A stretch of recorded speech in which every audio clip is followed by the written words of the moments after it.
It's J Mo, the very best reviews. Tell them none can contest, we gon' What's good, everybody? Welcome to the show. Appreciate everybody for coming through as always. I got a new feature that I'm working, and right here, I'm going to have all my comments come live. I'll highlight some, but now I'm going to make it where everybody comments get to be seen and part of the show. So at least if I don't get to the comments, at least your comments will now be seen and you can be heard. So I appreciate everybody that watches, everybody that comments, everybody that has some level of support, whether you just watching, commenting, sharing, all of that good stuff. Because in the end, we all here make it together. So anyway, we got, and this box is pretty small, isn't it? I don't know if anybody can even read that. My girl, Encouraging Warrior, my sister first in the building. That's what's good with you. I appreciate you. Let me see if I can make this box bigger. It says chat overlay. Let you display the live comments directly. Please note some platforms got different guidelines and things. Huh. I want to make that bigger. Let's see, can I make that bigger?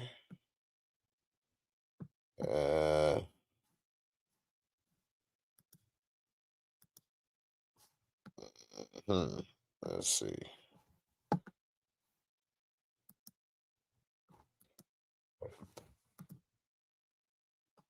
Well, it says it's a beta, so we working on it, I guess. Well, StreamYard working on it.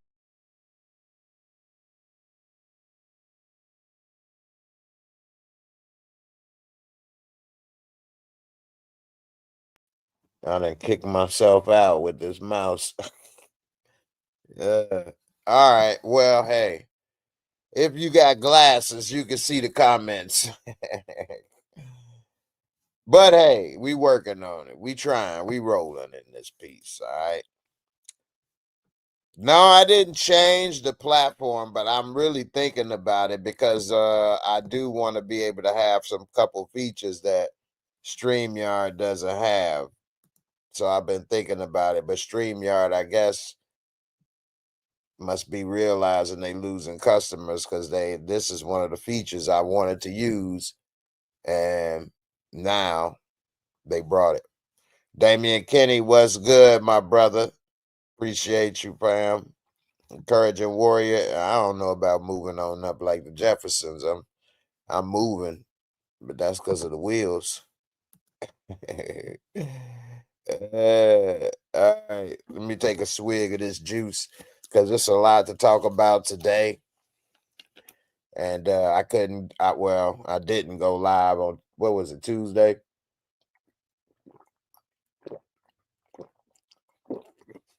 Yesterday.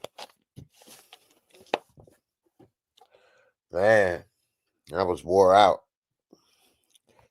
But I'm back because I was actually shocked, surprised, amazed. And why was I shocked, surprised, and amazed? And I had to come back because the Diddy trial is actually getting a little juicy and interesting. And why? Because they showed the pictures of some of the male escorts that he was hiring to do. And you know what? I know these guys. I do. Now, but I know them because I seen them on TV. I actually never met them. But full disclosure, how do I know these guys? Because on Showtime, it was a show called Gigolos, which actually was an interesting show. It was a reality show about this gigolo service that was, I believe, either based in Vegas or California. I think Vegas. And it was with male escorts. That's the difference. Normally we see all these women things. This was a male version. And I think it even had 3 seasons. And they had that old white boy Brace. And they had a couple other. It was actually kind of funny and interesting in a way to me. I watched it. It wasn't something that you see all the time. Let me see. I spelled it wrong. Oh, Lowe's. I'm a gigolo, spending lots of dough. Nick Cannon and R. Kelly song. I'm a gigolo, spending lots of dough. You can tell by the when they coming through the doors. Here's the show Gigolos. And you know what? I ain't gonna lie, I watched it. It was interesting. I like the show because these dudes would be beefing on who looked the best or who getting the most women or who make the most money. Like, what? This is crazy. Who cares? And they were like really they acted kind of like divas, like women, real housewives type thing. For some reason, my computer ain't switching to this. Why is it not? The hell? Why is my computer not switching?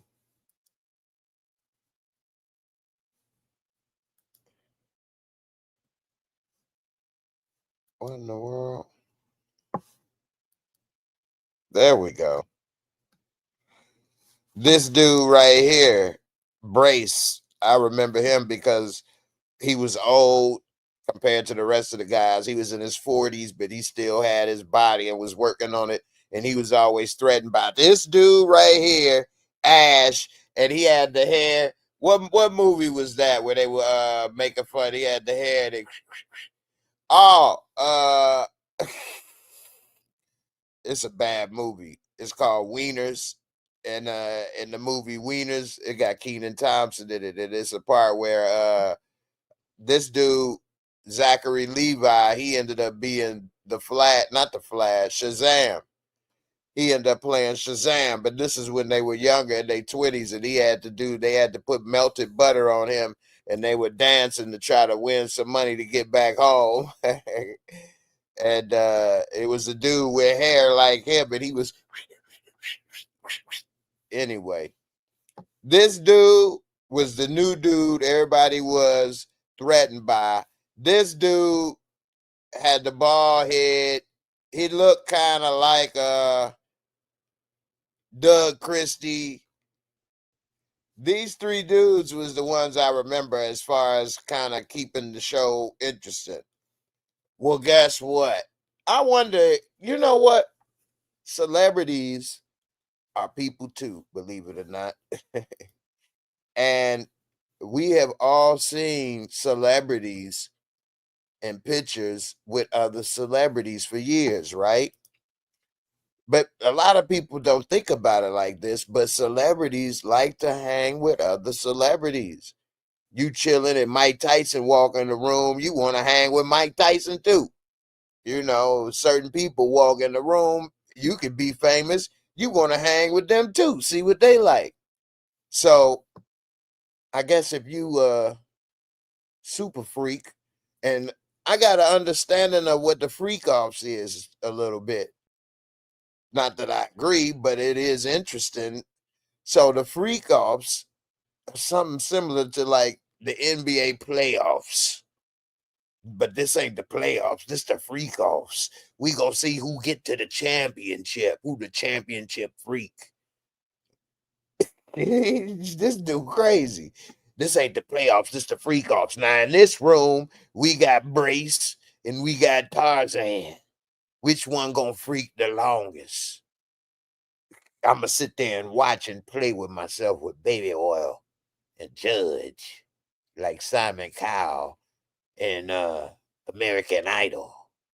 That right there was horrible. This dude is crazy. So I'm about to get to some of these comments and put them up. because I know this is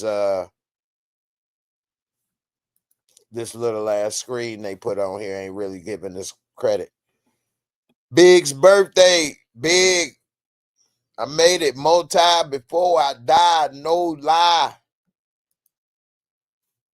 I wonder what Big would be going with if he would have lived. Now he was trying to get away from Diddy.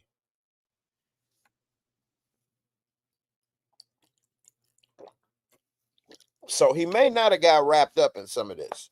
But then again, who's to say he didn't enjoy that type of stuff and do it? I've seen interviews with Diddy and Biggie was together, and Biggie talking about, he like my savior. He saved me, you know what I'm saying? And then, and Diddy like, I ain't his savior. I ain't the Lord. He like, man, you saved me, man. You like my savior. This is my daddy. You know what I'm saying? Diddy. It's like daddy. I'm like, what? I don't know, man. My dad wasn't the best. But I guess if you know who your dad is or have him in your life, however it may be, good or bad, maybe you never don't say those type of things. You know? Um, I don't know. Anyway, back to the diddler. So the dudes that I know is from this show. Back to what I'm saying, celebrities. I wonder if Diddy saw this show like me, and I'm sure millions of other people. This show ran for, it was 54 episodes. It was on Showtime. I didn't look hard for this show and go on OnlyFans. This was on Showtime. And I didn't know it was 6 seasons. How they get 54 episodes in 6 seasons? I know it wasn't that many episodes per season, but dang. Season 8. Yeah, this dude had this big old tattoo. These dudes, this show is interesting. Okay, I'm actually might watch it again. These dudes was like, it was kind of interesting the way their life they was living and things. I didn't know the dark side of a lot of this stuff. And one of these dudes is writing a book about it. For example, this dude that I just recently learned this dude with the long hair, he's one of the people involved in the freak offs. And that dude that I said with the bald head, he was in the room when Diddy was Cassie in the head. He was there. And Diddy would have him do stuff to Cassie. And I'm like, and then they had one dude said that he was on call to play party with Diddy a couple times, but was never hired. But they knew what was involved when you party with Diddy. And he said some people said it was, pharmaceuticals involved, and sometimes it wasn't. But that, you party with the diddler, it's on. And you might be banging beautiful women for him and all this stuff. Their life was crazy to me. Now, I know maybe everybody don't look at it crazy like this. I did grow up. I was born in 78. I did grow up in a culture of you should try to look good and get women and get money. And so I would have fallen victim to possibly. Although I don't like to be with a bunch of women, or I'm not going to say that. I would say I wouldn't want to be. I don't know. It feel weird. Whatever this is around his neck is weird with this arm and it. Ugh. Anyway, this dude Ash is in prison right now for manslaughter because of his girlfriend died in an accident. Um. So that's all I know about that at this moment. But I should look into it a little more. But manslaughter means that somebody died in an accident and you didn't do it on purpose, but you are responsible still. So anyway, this dude, Vin, I believe. This dude, Vin, is the dude that was there with Cassie. Oh, oh, yeah, here he is. They used to always be teasing him because he was bald. They're like, man, how you gonna get some women and you bald? They ain't gonna want to book you. And he used to be getting booked, boy. And some of these women would allow the video and all of this. And I don't know, man. See, you would think so. Well, you would hope that all the women that you get booked are beautiful and rich and just want to get smashed and willing to pay you and enjoy your time. But that's all they showed on the show. But I'm sure it was some that you probably wouldn't want to be involved with. Tarzan. Yeah, hey, this show is interesting, and I'm just surprised Diddy, he must have saw the show like, hey, do, give me some of that. Hey, he looked like he could pee real good. Hey, send him my way. How much? Damn, man. Let me get to some of these comments. Y'all left a lot of good comments, man. Let me get to some of these comments. Encouraging Warrior, this Diddy trial is trying me out. Not me, because I'm going to be honest. I really don't look at this stuff until I'm live with you guys. I may spend a very little time with a lot of this stuff because, well, it's a couple reasons. One, I'm a little busy in the daytime. I'm not going to say I'm a super busy person, but I am a little busy trying to do things. So I don't like to spend time with that. And then also, I like to do a live reaction when I do these things and give my honest reaction and feelings. So a lot of this stuff I'm really giving you the first time looking at. I just happened to see the pictures of these dudes, and then that's what made me look like, wait a minute, I know this guy, this dude. He hired him off TV. I guess that's the case though, because I don't know if y'all know, but Instagram got a lot of Instagram models. I don't know if y'all know this. One of them that's really popular, I love me a little bad red bone, brown skin, caramel skin woman. I ain't gonna lie. One of them is Miss Grinaway. She's real famous on Instagram. She a fine little sister right there. Anyway, she did have a man or something. But who is it? Freddie Gibbs? Freddie Gibbs, they done came cross paths. She just had his baby, or she pregnant by him. I don't follow it too much, but I know I saw one picture and they was all booed up and her belly was out. I'm like, what? Freddie Gibbs? And I don't know, man. I would be scared to get with a woman that's in the public eye like that if I'm in the public eye. I don't know, man. But, my point is celebrities, like other celebrities, they enjoy being around other celebrities. And they understand a lot of time other celebrities' situation, being busy, traveling, all that stuff, because they have to do it. So they kind of like having somebody that understand and they don't have to explain it or whatever. Miguel, what's good, my brother? Damian Kenny, I remember the Gigolo Showtime show. One of them ended their ex is in jail. See, my man Dame Dollar be on it. And I'm gonna put the link in here because ain't nothing special tonight. So if anybody want to chat with me and we can talk about whatever, hell, I may get sidetracked a few times with you. That's how we do. But that Gigolo show, I don't know. I ain't see all the comments. I'm trying to catch up with it. I was interested in it. Now, hey, how many people watch these Real Housewives shows? And that's kind of fake to me. These dudes were similar, but it was real. They out here getting money. They slanging sausage, you know what I'm saying? They slanging that salami, making ends meet, backstroke at a time, one doggy style at a time. They making ends meet. You know what I'm saying? I thought it was interesting. It was a life at a time when I was young, I would have only dreamed of. In my early 20s, I could have got sucked up in a lot of ways, man. I could have. But the only thing is, I couldn't have been sucked up by a group type thing. Sucked up.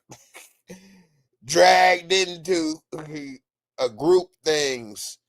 Because I just never liked being a big like follower of somebody's ideology and you gotta follow their rules and do this and that and da da da, or you about to get punished and do this and I don't have to do this stuff. Like I wouldn't do it. Like the military, I would have never joined. be- I, I came close to joining the Air Force, but I didn't have to. So like I don't want to have to go through all this stuff if I don't have to. Why am I gonna have people telling me and making me do stuff and I'm stuck in this commitment and doing these things and I don't have to. Not to say it's the worst thing, but I don't know, man. It might have been probably a bad decision not joining the way the world is going. Oh, I forgot to write this in the title. I got bombshell breaking news to talk about, which is AI. I don't know if y'all know this, but the top minds in the world that work in this stuff say that it's looking like 2027, 2 years, 2 years. Who's watching that don't plan on being alive in 2 years? Let's watch it now. 2 years ain't nothing. I mean, I think we grown that watch my channel. I think we got shoes older than 2 years. That ain't nothing. 2 years fly by like this. Next month, I would have been on YouTube for 8 years straight. 8 years. 8 years. In 2 years, they saying that it's about to be over with for most jobs. People gonna be unemployed. We gonna have to get paid the same universal basic income. It's looking bad, real bad. I'm gonna get to that. Let me talk about Diddy for a second, because you know what? This is what I do watch. So some people ask, did I see certain YouTubers video and stuff like that? I don't watch that stuff, and it's nothing against them. But for one, I work in this field, talking about shows and stuff. So I kind of am tired of talking about that stuff and looking at that stuff. So I look at other stuff, and scary movies don't scare me. Somebody Cleo for something about Final Destination. I heard that. That was scary. I heard that they had an accident. I heard they was on a plane. I heard that don't scare me.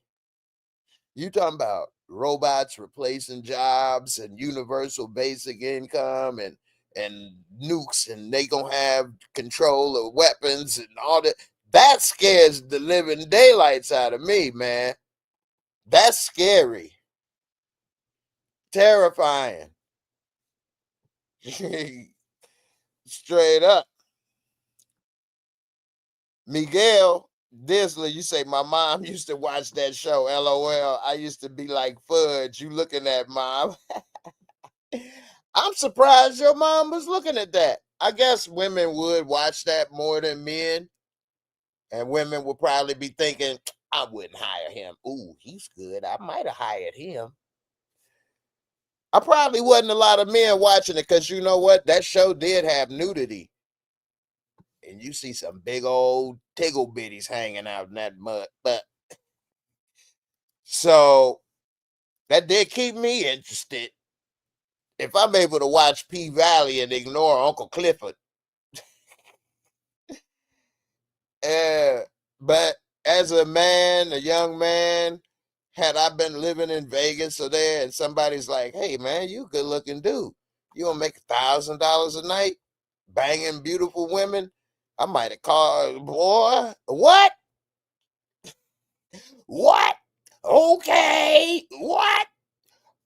Okay. And I ain't saying it like I was an incel or nothing. I just really love women, man. And not to say that I'm the type that I couldn't be a one woman man and I'm a cheater. But if I'm single, oh, I love me some women now. I love me some women, boy. Oh my goodness. And in my 20s and get paid oh, I thought that was only in movies. I would have never thought that was real. Miguel, my mom used to love that pretty boy Indian guy. I'm sure she did. And I would have probably been like the other dudes, like, man, get this little Arabian prince up out of here, man. Don't nobody want that with that horse hair.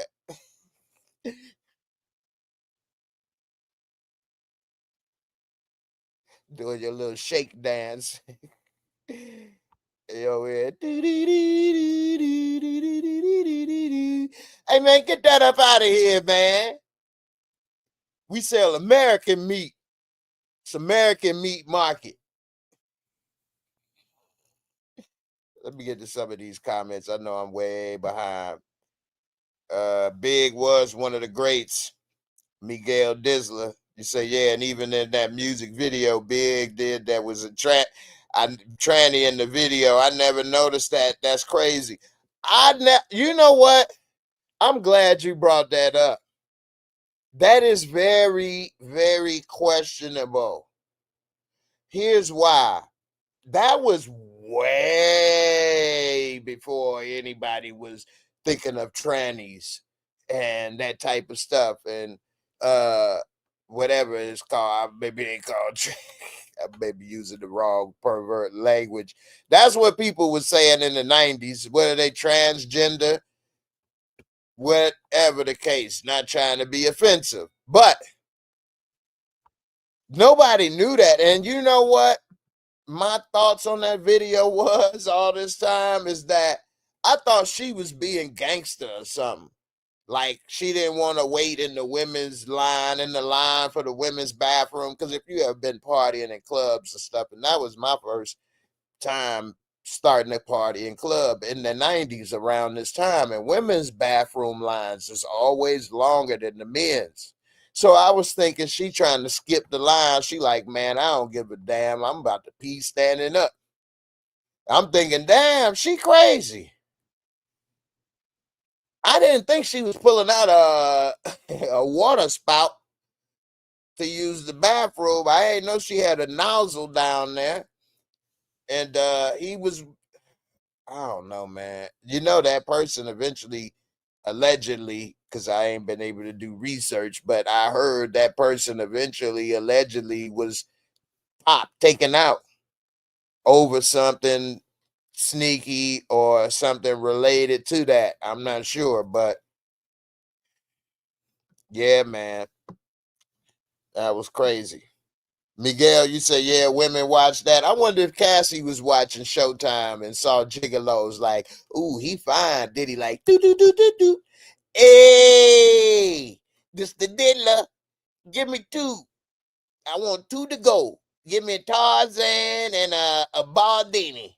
Yeah, I like them smooth. The baby oil don't get sticky when they smooth. It go head to toe, slides all over. I like them bald. Yeah, he gonna do good in the freak offs. Yeah, his team is undefeated. The Baldinis, they undefeated in the freak offs. They may win the championship this year. Yeah, they may go all the way. They going all the way this year in the freak offs.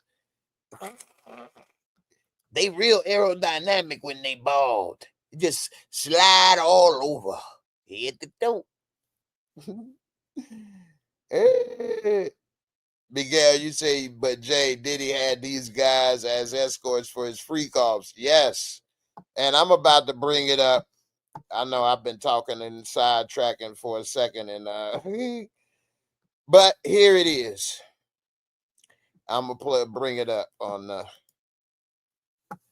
TMZ. And I do like to say, according to TMZ, now they do good research because TMZ can get sued. So I do use TMZ for a lot of stuff because I know they can get a lot of the news that we like to talk about. And also, they do their work because they can get sued. So I like to use sources that. Now, I'm not saying TMZ never gets anything wrong and that they always cover everything right, but they trying to cover stuff, I think, in a way that's honest so they don't get sued. Young Slim, my brother, was good with you. You said Tarzan from Magic Mike. And you know what, man? Everybody loved that Magic Mike. That movie made a lot of money on a low budget. I think Magic Mike is like a huge success story. Even when he had go through his divorce, that movie, because him and his wife put money to come together to make it, and it made a lot of money. They had to like come to terms on who gonna get what when they got divorced, because that right there was a big deal. But everybody like Magic Mike, but what? All the women love it, but they'll never admit that they went. All the guys would say they would never watch that stuff, but if they could be one of those guys, they would say yes. It's like the guys don't want to admit it, the women don't want to admit it, but truthfully, they all would love it. I don't know, man. I'm being honest. Y'all let me know. If y'all could be Magic Mike, you would turn it down.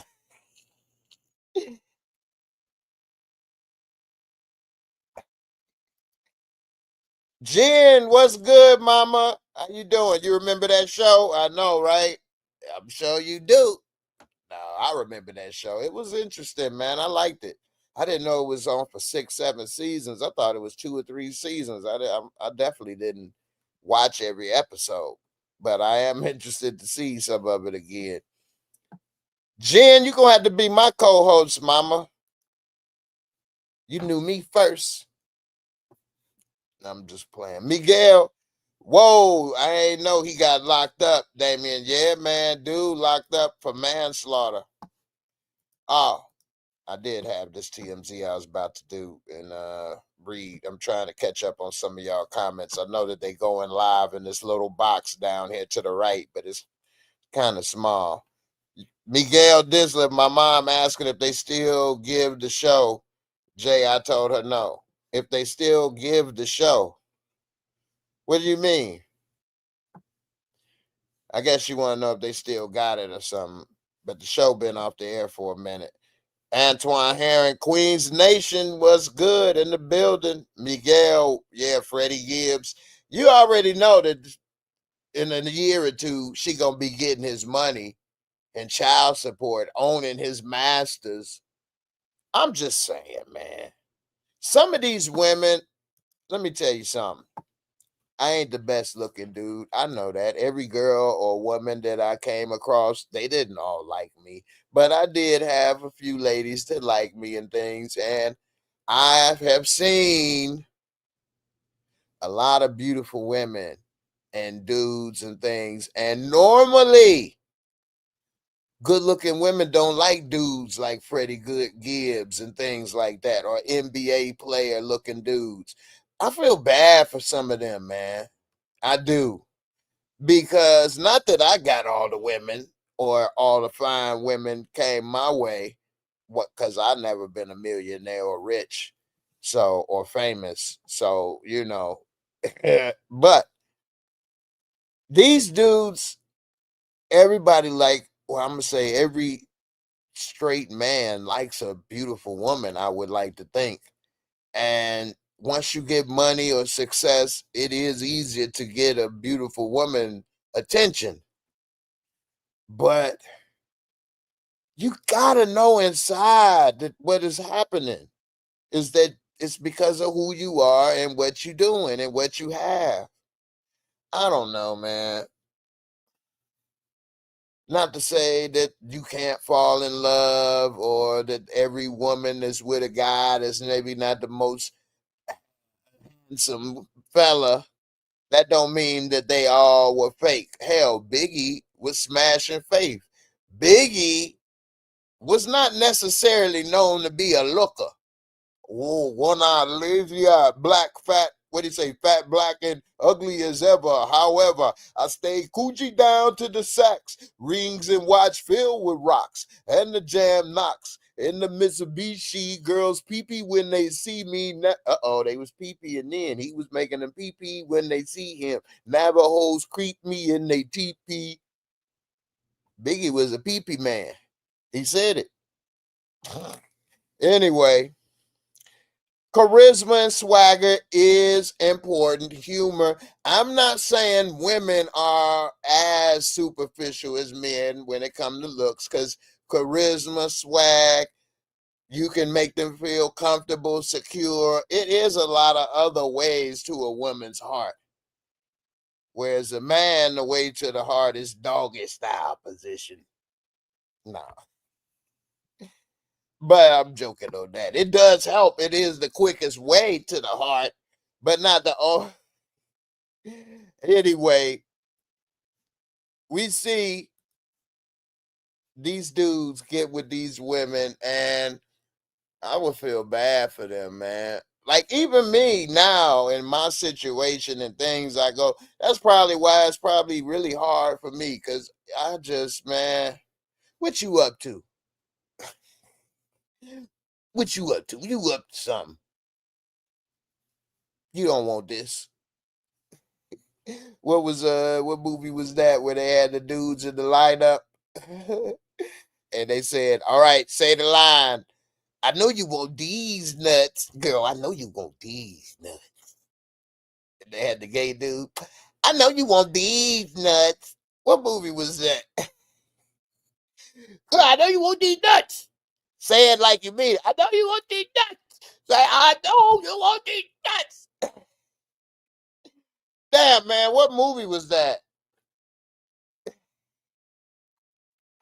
Better get to the comments. Damn, that was funny. Antoine Herron, I'll be sure, is set to take the stand in the Diddy trial. Yeah, man, that's gonna be interesting. He trying to say that he might have got poisoned and put in a coma by the diddler. You know, that's crazy. Miss Crafty, what's good, mama? How you doing, beautiful? Hope everything is going well with you. Damian Kenny, you say those gigolos were not cheap. No way, I believe they were not paid $5K. Well, that's not cheap to us. We're regular people. And I do say we, because I ain't got no damn 5K. I ain't never paid no 5K for nothing other than a car. What I pay $5,000 for? I ain't paid $5,000 for nothing other than a car or a house. I don't have no $5,000 watch or no clothes or no jewelry or earring or chain. No, I don't. That's a lot of money to the diddler.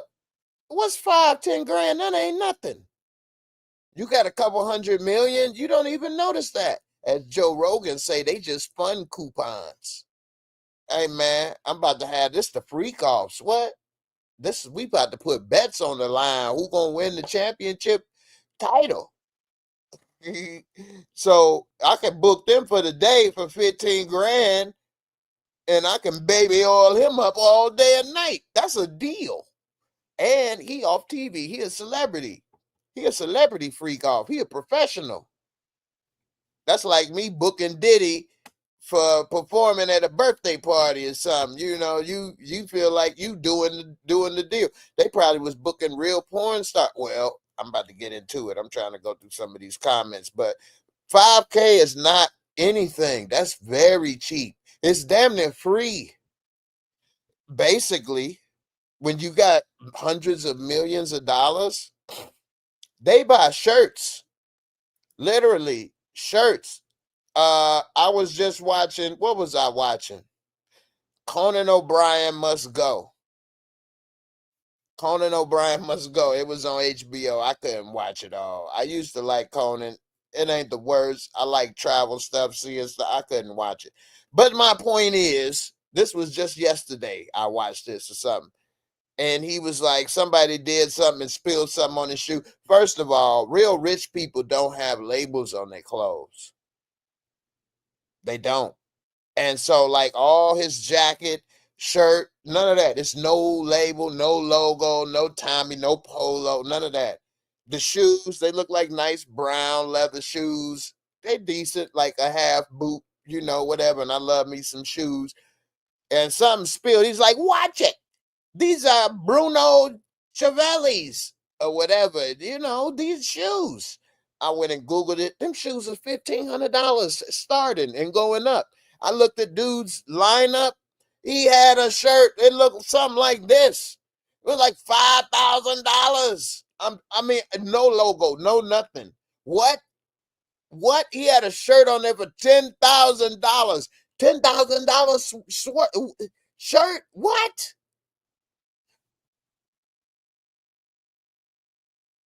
What? I ain't saying it got gold stitching or nothing. It ain't look like a damn the Gap. So they buy stuff that ain't even $5,000 ain't nothing when you could buy a shirt that don't even have nothing on it and it look like a regular shirt. Well, it's really soft. That's a $10,000 shirt. That's a nice used car. $10,000. Anyway. Pocket full of dinero beats. Apple just sold their AI thing. Blah. Apple just sold their AI thing to OpenAI for $6 billion. Damn. And see, that's another problem. I know that I'm getting to this. You probably typed that when I was talking about AI. But the problem is all these AIs are consolidating and then they're getting stronger. Terminator is coming true. Did you see they actually have the robots? They tried to push it and it was like, what? Yeah. They had no karate. It was doing a flip, landing on one hand. Then you put this super intelligence in it. Now it's smarter, stronger, faster than you. It can be a plumber. It can be an electrician. It can be a daycare center attendant. It could do anything. Home health aide, airline pilots. This is going to put everybody out of business, out of their jobs. You better start saving money. I'm about to start trying to save every little dollar I can get, man. Miguel Disler, yeah, my mom likes shows like that. I do too. Well, actually, I won't say I do. I'll say I like this show. And it's the only show I've ever come across like this. I think they should have kept shows like this and showed a male perspective a lot more. But this is the only one I ever saw. If it is others, I didn't know about it. Let's see. Gigolos was like soft porn. It was. It was. Which, with me growing up in the 80s and 90s with Skinamax, at night you got to see a little taste of soft porn every now and then. Which soft porn I liked because it had stories and then we would laugh at them, me and my friends. We were like, did you see Cinderella? She was over here talking about instead of a magical slipper, she looking for that magical coke for her snapping coochie. We like, what? And we would laugh like, what? She got a snapper? What's a snapper? She got a snapper? Ain't that a bad thing? Won't that pinch your thing and make it too tight? And you won't be able to, and then it be too tight around your wee-wee and wet, and ain't that a bad thing? Oh, yeah, good and terrible. All right. Yeah, they well-known stars, yeah. Man, y'all got so many good comments. I'm gonna just skip to the back to the end, man. I'm sorry. I ain't gonna never catch up. Pocket full of dinero, FanDuel freak offs. We got the we got the freak offs, sponsored by FanDuel and DraftKings. In this corner, we got this old Arabian nightmare. We call him Ash. He'll tear that ash up, and if you ride home with him, you may end up in a manslaughter case. And in this corner, we got Baldini. He's aerodynamic and prime for baby oil. You don't have to worry about anything getting anywhere they don't supposed to be because he ain't got nothing but baby oil surface area. Yvonne Cox, it's not pretty soon. We talking about 2 years. 2 years. 2 years, mama. That ain't soon. That's tomorrow. That's today. We all old enough to know 2 years ain't nothing. It's nothing. And they trying to cut Social Security. They trying to cut Medicaid. They ain't gonna pay nobody nothing. And yeah, and that's the okie doke, Yvonne, is that they want you to think that migrants is taking your job and illegals and send them out when that's who we gonna need. And they could also be extra fighters with us when we gotta have to fight the power. They don't want extra goons that has got, they ain't been eating our food, so they got energy. They just traveled through the damn jungle to get here. They got energy. No, don't kick them out. They might be able to kick some ass.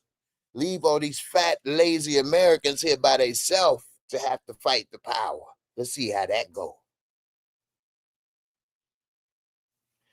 I'm just saying. Real Sex on HBO was and Crazy Taxi Cab Confessions. Those were my shows, man. Hey, man, I'm about to do a taxi cab confession with y'all right now. And I don't know if this is good or bad. And you know what? I don't know. This could be bad. But Real Sex with HBO, watching that, my formative years, kid years and teenage years. And I remember they would always have different stuff. Real Sex was a very interesting show. I don't think kids should have watched it. And doing that, watching Real Sex, I remember it was something about masturbation. And they like, yeah, everybody masturbates. You should try it. I never masturbated before. And I'm like, let me go ahead and try this. I would have. Real Sex said it's okay. Let me go ahead and try it. I was probably like 15. And I was like,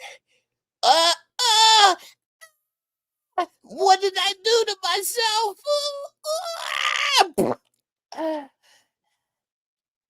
Real Sex might be onto something.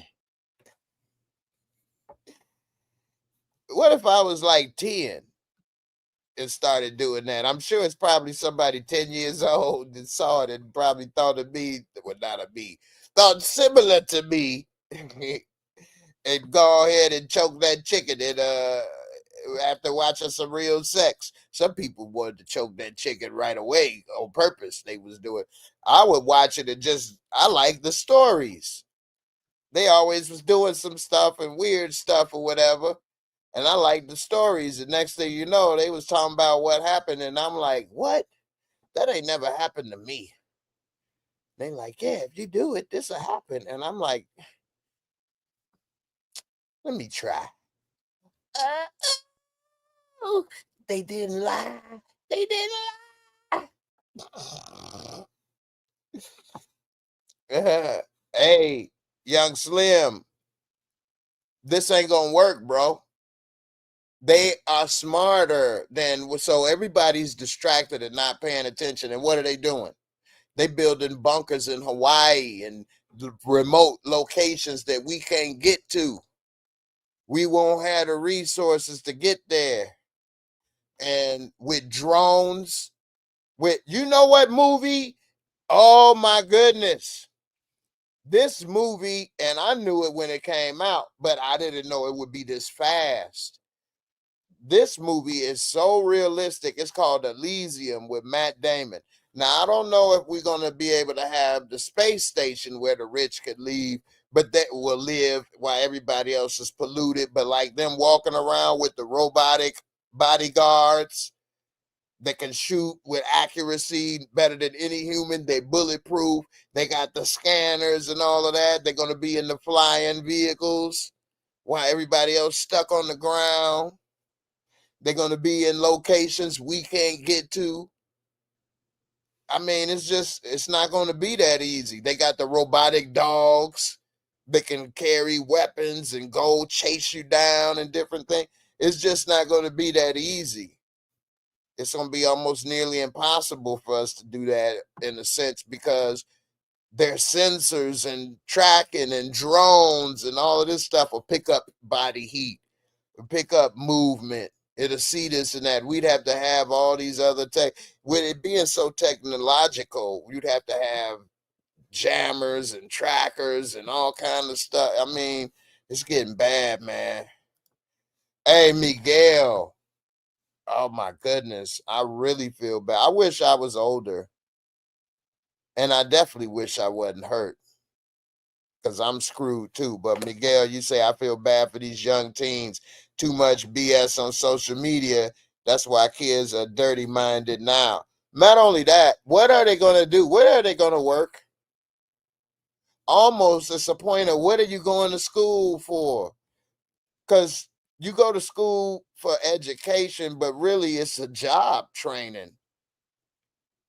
Where are you going to work? What are you going to college getting degrees in and getting in debt? Let me go back to gigolos. Let me go back to gigolos right quick, and then we go back to this, and then because that right there, boy, my girl Crafton, you say I saw that show when I was under 10. I used to think adults were weird. LOL. Let me tell you, that did expose people to a lot of sexual stuff. Real sex on HBO. I wonder why they canceled that show though. Damn, man. And the Taxi Cab Confessions. Now, Taxi Cab Confessions, I would have thought some HBO, some adults were weird. And also real sex had it too, but Hey Slim, you right. You right, but don't nobody want to now. They don't understand now. And one of the problems with human beings is procrastination is in all of us. Only in certain people is it not. And they can do a lot of things, but they're rare. And normally they have some type of defect in other things, like they don't know how to be good socializing with people or things. They basically got some type of autistic traits. But most of us are going to procrastinate on some stuff. And a lot of humans don't make a move until it's pressed upon them, which means that basically people ain't be ready to make a move until so many have already lost their jobs and out of work. But by then, it's too late. They've already got their resources, move, flew, do whatever. Like now is about like one of the last times to do something. Straight up. Yeah, and everybody just getting into debt. You right. Debt slaves, social credit scores and things.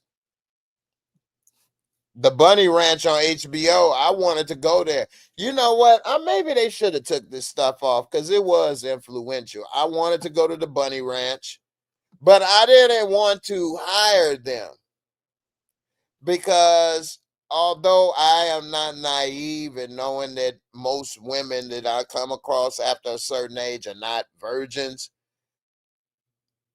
I wouldn't want to be with them to just screw any man to come in with money because the Bunny Ranch kind of opened my eyes that it's some nasty dudes out there that these women be kissing and licking on and screwing.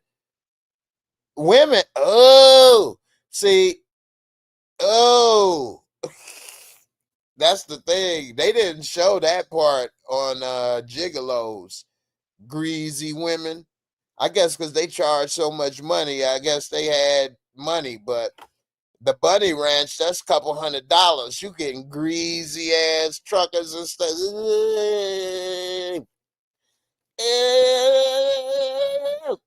Ugh, ugh. And they were screwing David. Crafty, you say they probably canceled because children like myself had access to it. Exactly. You didn't need to start flicking that pickle.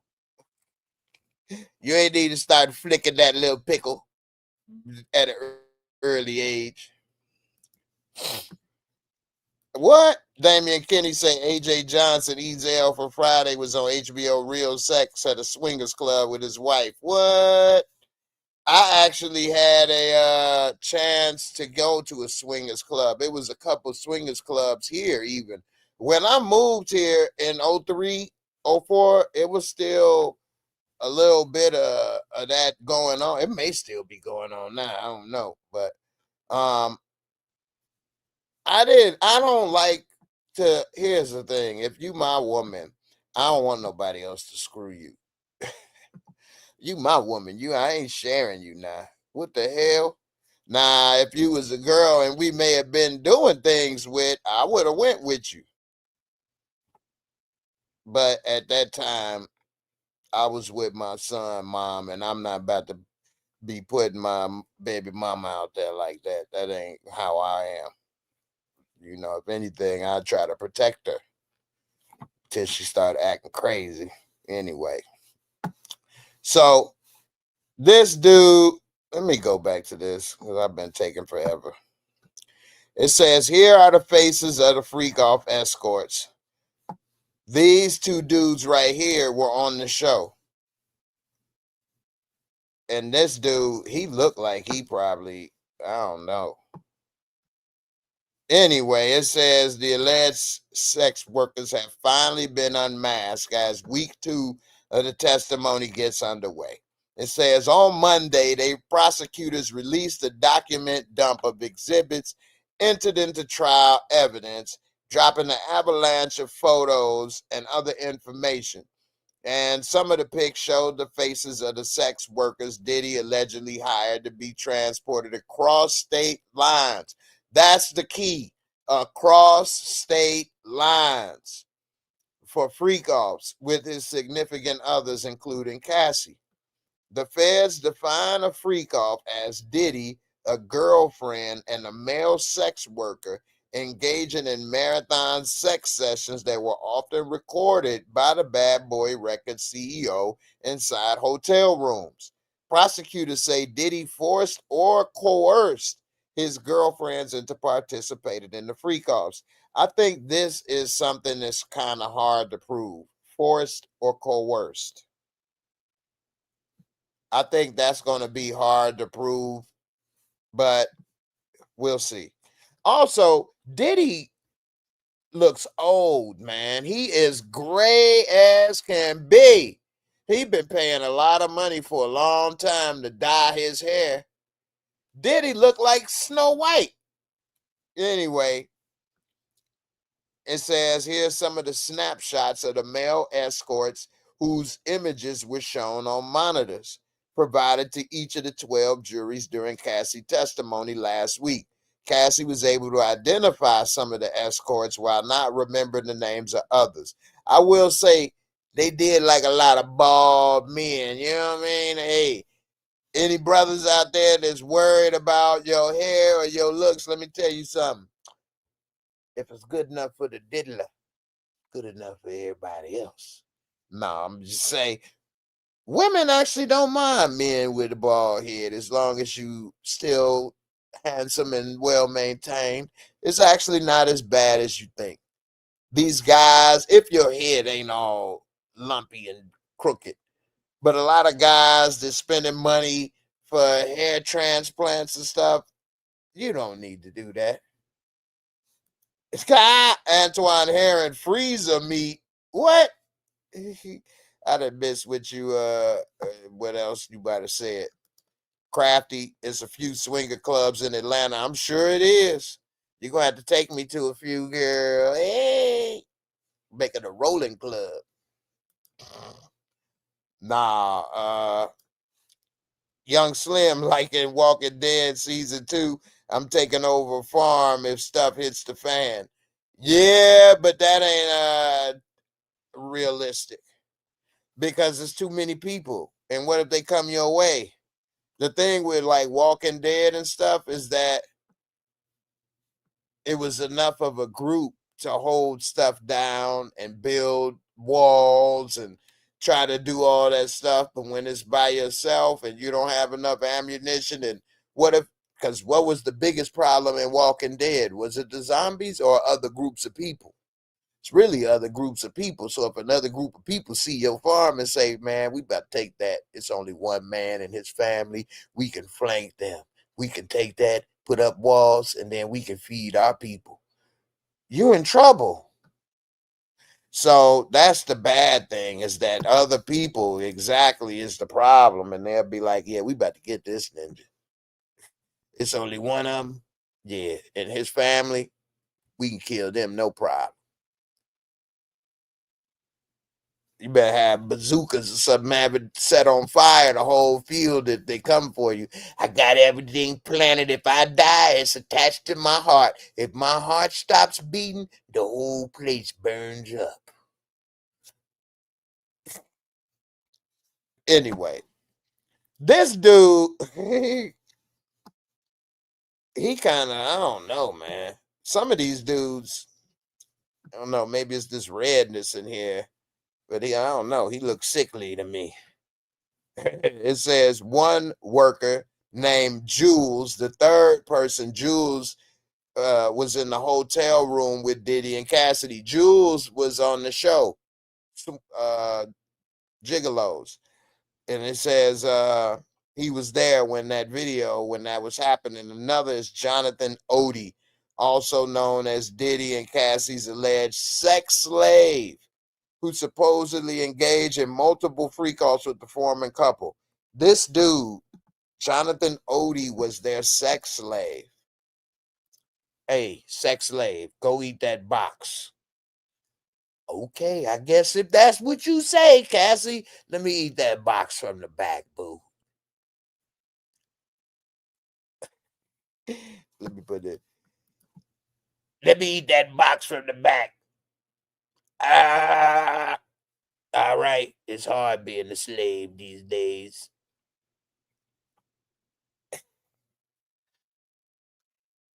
You know, the human being has issues. For those that know me and been rocking with me, I got a really good crew of people. I don't really have big fluctuations of views and this and that. So y'all know me. Y'all know I like the psychology of people. Why did you do this? Yeah, I know you needed this one, but why? What was your thinking involved? And I don't know. How could you allow to be a sex slave, literally called that? That would make me feel some kind of way. This dude, he don't look like a complete white guy. He might have a little bit of color in his tank, but if he is a white guy, maybe they're not taking the slave part as serious as if you had some type of color in your tank. But that would have made me feel weird. And then just when some people, they say money, either it really enhances who you really are. So if you're a controlling person, I never liked Diddy as far as a musician. I never thought Diddy was like, I never bumped Diddy songs. If he was on a song with somebody or something, that's different. His first album I got because it bust open when I worked at UPS. And the best songs is when Big was on them. Big was on like 3 or 4 songs on that album. That's ones I bumped. I didn't bump the Diddy only songs. Anyway, um, some of these people, they say when money come, it enhances who you are. If you a controlling, domineering person, I never liked him as a person. Once he had that Making the Band show and he made those people go get that cheesecake and took one bite or whatever and threw it away, and they had to walk. I'm like, damn, I get it, it's a show, this and that. I'm not saying I was, riding with Chopper like that. I just thought that was like some asshole stuff, like it's a jerk move. And me coming up, I didn't have people pull jerk moves and stuff and see that, and I just don't like that. So anybody do jerk moves and stuff, I just don't like that stuff. So that rubbed me the wrong way. But anyway, He got all this money, power, influence. It can only enhance you, your personality. Some people like to say the money made me do it. Some like to say no, the money brought out who you really are. Anyway, this dude, Jake, this dude looked like a damn real estate agent. This dude, oh my goodness, man. It says this other one pictured include a Los Angeles based white man named Jake, a Miami-based man named Craig and them, a New York-based black man named Brian on Craigslist. He was meeting dudes on Craigslist. What? Anybody? He could have, man, they could have had anything. And a white man named Skylar featured on the companion service Cowboys for Angels, which was that show on HBO. So the dating site that the women would book the dudes on that show, Gigolos, was Cowboys for Angels. Dude is picking up people on Craigslist. I wouldn't pick up no women on Craigslist, to be honest with you. I never have. I wouldn't. They could have stuff. I don't know. I guess I'm still worried about AIDS and herpes and diseases. Maybe I'm just a goofy like that. But yeah, I don't bang people on Craigslist. Now, I'm not saying that I'm the greatest. I mean, hey, I did get on the party line and the chat line or whatever back in the day, and I have met a couple and had my own little one-on-one freak off. But I don't know, man. Knowing Diddler, they wasn't probably using protection and just baby oiled up, sliding into each other's holes. Ugh.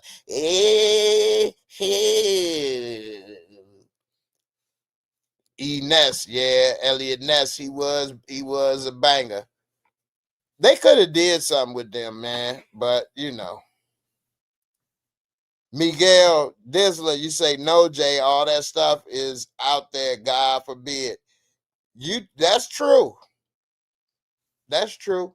You shouldn't be doing these things according to the Lord. And I do want to live the right way. I don't want to be burning in the regions and below. So I do want to do the right things. And I don't know, man. I always had a conscience.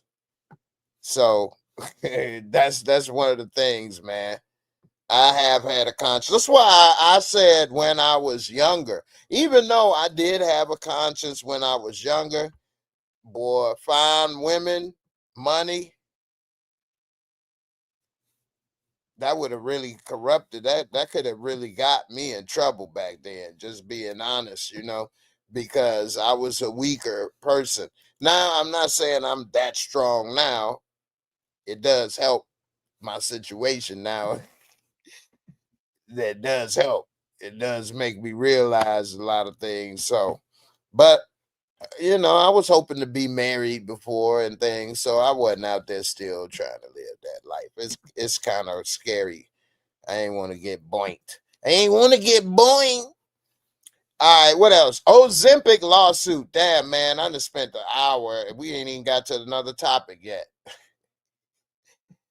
But I do want to get into this Ozempic lawsuit. I'm gonna have to definitely use my tools to chop up some of these videos. I've been delaying on some of that, but I need to crank out some of these, chopped up clips so people can see. Anyway,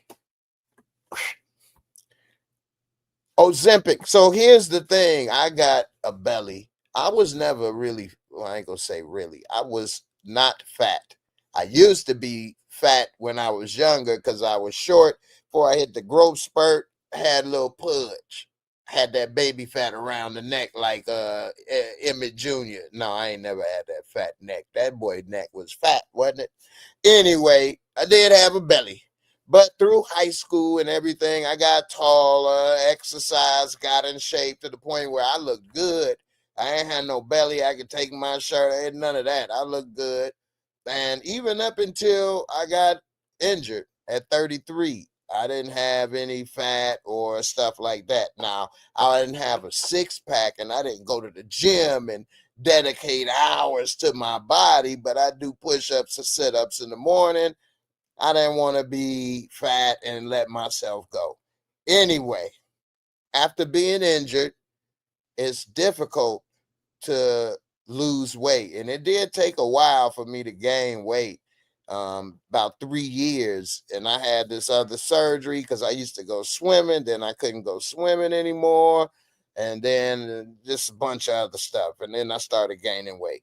Anyway, it's hard to lose weight as you get older, let alone if you ain't able to do certain things. I get it. This new drug, Ozempic, came out not too long ago. It's been like a miracle for a lot of people. And it's been very helpful for a lot of people to lose weight. But one thing that I noticed, and I've been paying attention, I didn't put it all together, but in my mind, I've been checking boxes. And okay, this happened. Okay, they did this. Okay, that happened. This did that. And eventually, I'm going to have to pull that spreadsheet out the memory Rolodex and look at what I've observed. Here's what I've observed in real time. So I know two people that take Ozempic for years now, my sister-in-law and my dad. Now, they're both older, 70 and 79. They've been taking it for at least 3 years, 3 years. So with that, they're older. So that's kind of throwing off my information. But I've seen both of them fall. And I'm not talking about here. No, in front of me with my own eyes. Of course, I couldn't help them get up. I'm about to lay there with you. But they couldn't get up. They did not have the strength to get up. Now, is it because they're older? Maybe. It's because they have other issues, health issues, possibly. But I do know that they were not able to get up. And I mean, like, they could not get up. It was like it was me. Okay, no strength. They could get on their knees and try to get up, not enough strength, muscle strength to push the legs up, to pull. Okay. Later, year or so later, I've seen reports that when you take Ozempic and things like that, them GLP-1s, that you lose weight, but majority of the weight you initially lose is muscle weight. And if you know about the human body, I used to really be into health in the human body and eating right. For 8 years, I didn't eat beef or pork. And I only ate fish, chicken, and, pasta, vegetables, stuff like that. This was from what, 96 to like 04, 05, when my son was around, when he was born. Anyway, I used to try to exercise, eat right, this and that. But muscle weighs more than fat. Muscle weighs more than fat. That's why you can see a bodybuilder that weighs 220, but he looks good. Or you can see a man that weighed 220 and his belly bulged all the way out, blew out of proportion. That's because 220 pounds of fat is like this big, whereas 220 pounds of muscle would take up this much space. 220 pounds of fat, this much space versus this much space. So if you're losing muscle, it may look like you're losing weight and coming down, but you're losing what you need. You don't need a bunch of fat around your bones. That's what we need to lose. But we need muscle. You got to walk. You got to get up. You got to do things. If you fall, get your ass up. You need muscle. You don't need hundreds of pounds of fat. So I was seeing that and I'm thinking, damn, I wonder if that's why they can't get up, because they don't have no more muscle. Well, now the new study came out, and Antoine Herring, you are so right. Every drug has side effects, and now the real side effects are coming to the light. You're right. And Ozempic come from Denmark or something like that. Yeah, man. Yeah, let me pull it up though. Let me pull up that Ozempic. And oh, I forgot to get to J Lo as well, getting in trouble thanks to the diddler. Jay Lizzie, the diddler bring them all down, baby. The diddler, he brings them all down. This is Amy Schumer talking about how sick she was. I know a few other people, celebrities, have come out saying that it made them sick and things. Comedian Brian Simpson, for example. I have a friend, my man Jimmy. I think he should take it. Some people, I think it's amazing for them because it's so hard to lose weight. I think the worst drug ever is food. The food that we have today, it's so addictive. And here's the thing, man, being honest, looking into all of this, you don't have to do heroin. You don't have to sniff coke. You don't have to do crack or meth. You got to eat, though. You have to. You don't have to eat fried chicken or you don't have to eat pot, but you got to eat something. And it's so hard to eat food that don't taste good. It is so hard, man. At least for me. I'm being honest. It's hard for me to eat some food that don't taste good to me. It is really hard. And I don't have to pig out and stuff, but I gotta eat stuff I don't want, man. Oh man. You give me a bologna sandwich to eat every day. I'm miserable. I'm miserable. So yeah. Damian Kennedy, you say Sharon Osbourne had cancer and she never looked as sickly as she did on Ozempic. Yeah, man. This stuff right here is something else. Miss Crafty, you say I'm not, you ain't see me. Last time I did see you, you was looking good, girl. Don't be taking no Ozempic. Ain't nobody about to be mad at them thick yellow thighs. Crafty, you don't need to be taking no Ozempic, girl. Don't be trying to look like these Instagram models all skinny and stuff because a lot of that stuff is altered photos. I know you should know that. I even can show some things where that was okay. That was years ago. How much you been eating since then? How much you been eating, girl? Wasn't no damn years ago. Life ain't, come on. Life hitting hard. You gotta hit me up, man. You don't be, ain't nobody been hitting me up on Discord like the old days. I'll try to, I ain't wanna.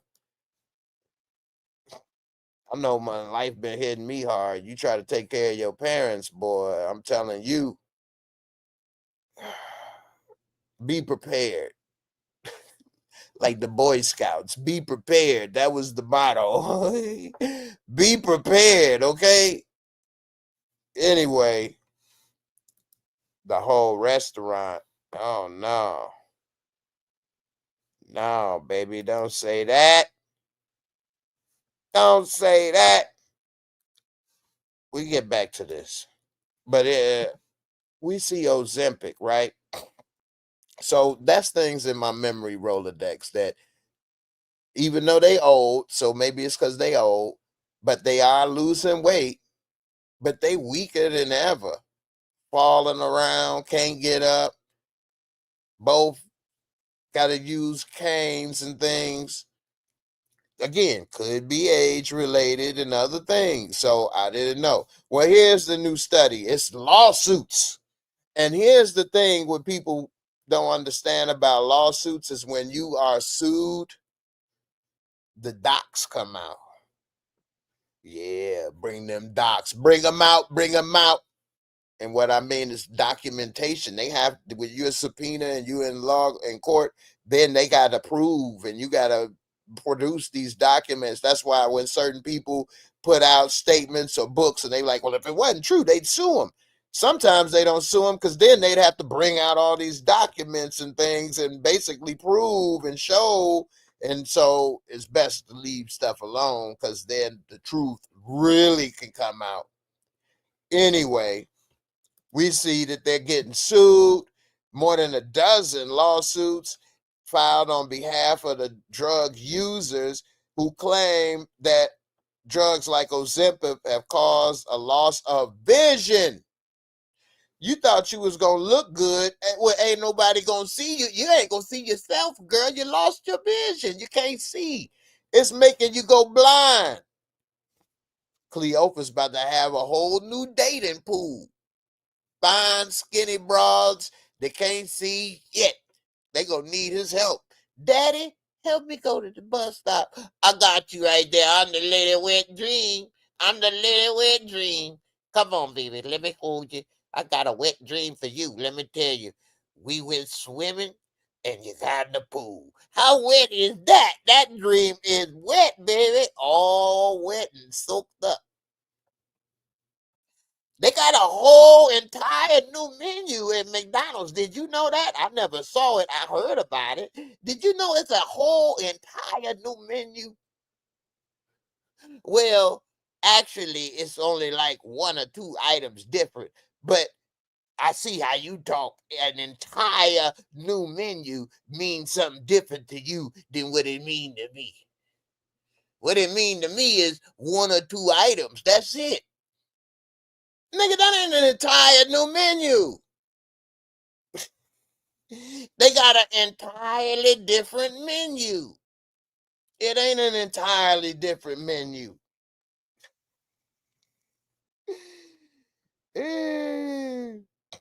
Anyway,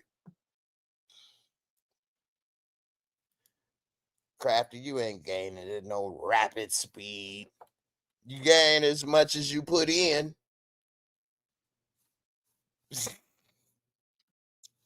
Tracy Antoine Herron, you say Tracy Morgan was publicly on Ozempic. Now he's looking sickly and puking courtside at the Knicks game. Yeah? Add a little pukey. And you know who I thought looked sick?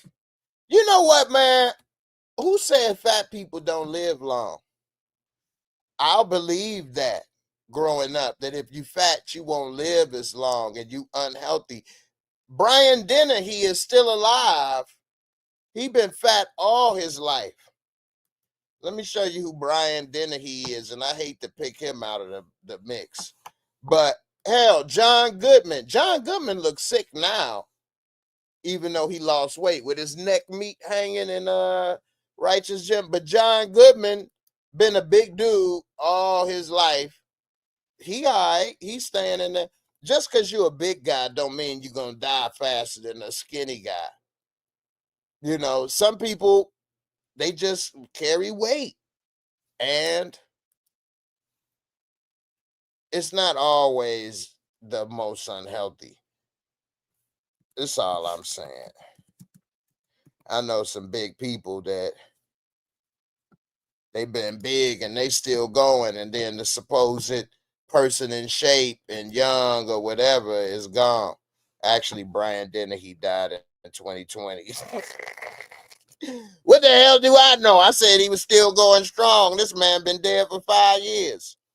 But he lived to be 81 years old. Here's Brian Dennehy. He was the cop chasing down Rambo in the forest. Here's a good picture of him right here. Let me go back.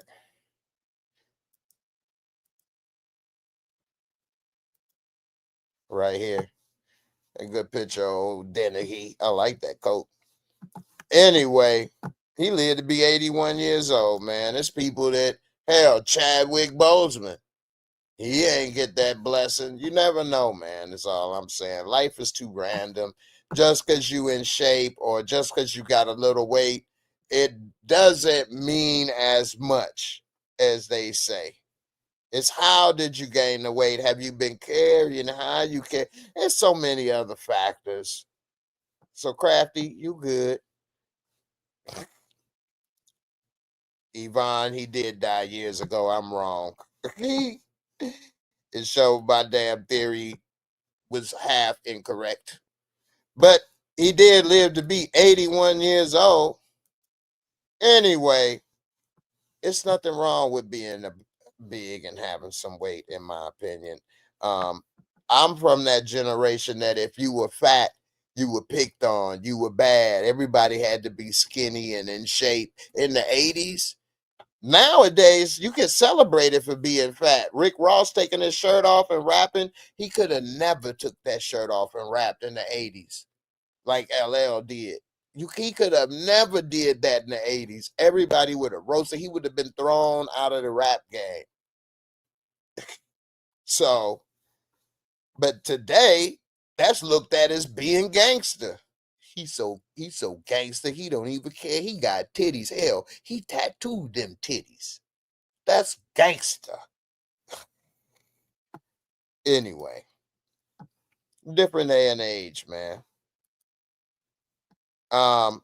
So we see patients from New York and New Jersey have claimed that they have suffered non-anterior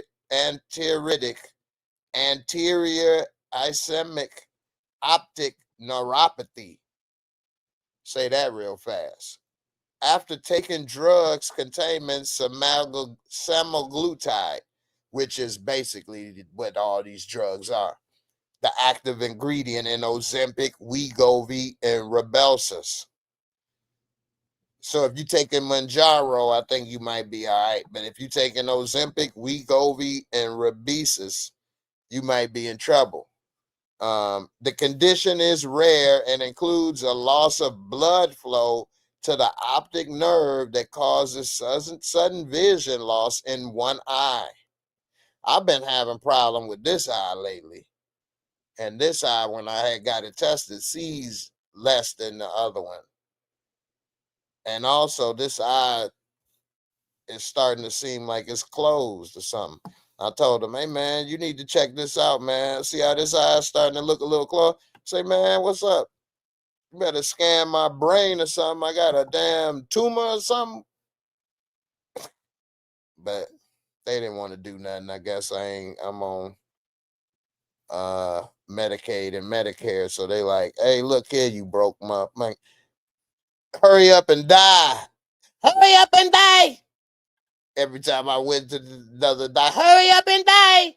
Hurry up and die. Instead of hurry up and buy, hurry up and die. Hurry up and die. Hurry up and die. Like, damn. Antoine Herron, he Big X the plug, looks like he could about to have a heart attack on the spot, and his rappers out there bigger than that. You ain't like, hey, hey, boom, ba-dum. Hey, Big X, give me a feature. No, it's like, hey, Big X, give me a pizza. Hey, Big X, can I get on the song? Hey, Big X, give me that foot long. I don't know what you're talking about. Leave me alone. Hey, Big X, can I get me a pizza? Hey, Big X, can I get me a thong? Hey, Big X, give me that foot long with chili cheese and leave me alone. Y'all didn't know I could freestyle, did you? You didn't know I could flow. I got bars. Hey, Big X, give me a pizza. Hey, Big X, can you leave me alone? Hey, Big X, give me 6 wings, extra sauce, and leave me alone.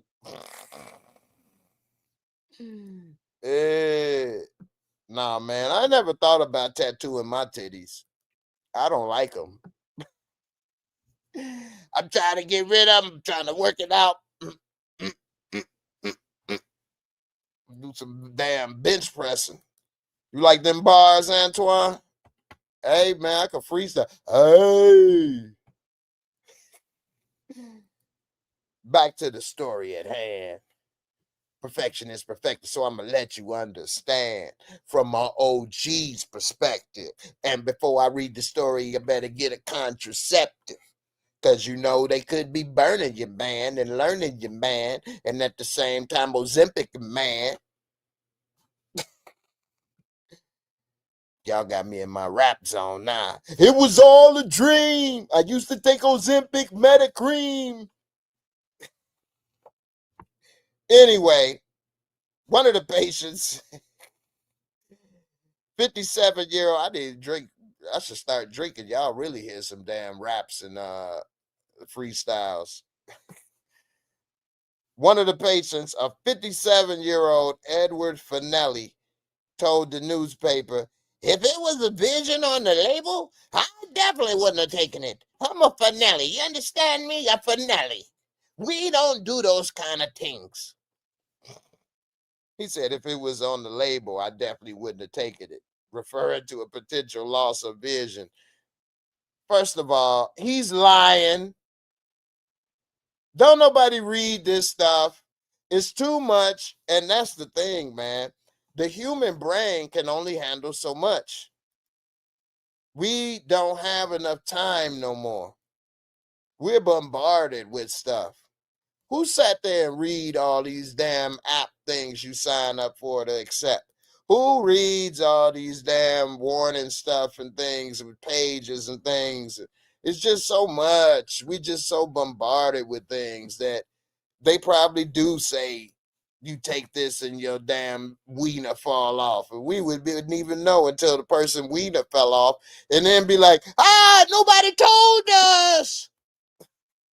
I wouldn't have took it if my wiener was going to be gone. He said, who would want to risk losing their sight? Well, everybody think it's not going to happen to them. Unfortunately, that's another part of the human psyche. It said he started taking Ozempic to treat his type 2 diabetes, which both people I know do have type 2 diabetes.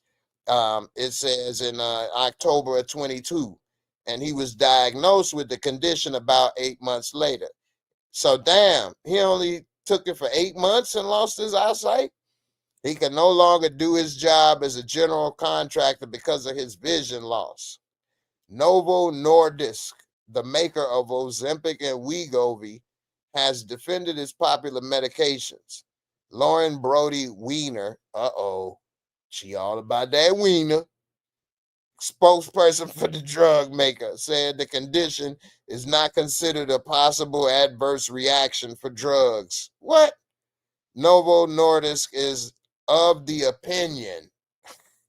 I hate hearing this type of talk. Well, we're of the opinion. Hey, man, do it or not. We're of the opinion that the benefit risk profile, basically the amount of people that get a benefit versus the amount of people that are at risk, remains unchanged.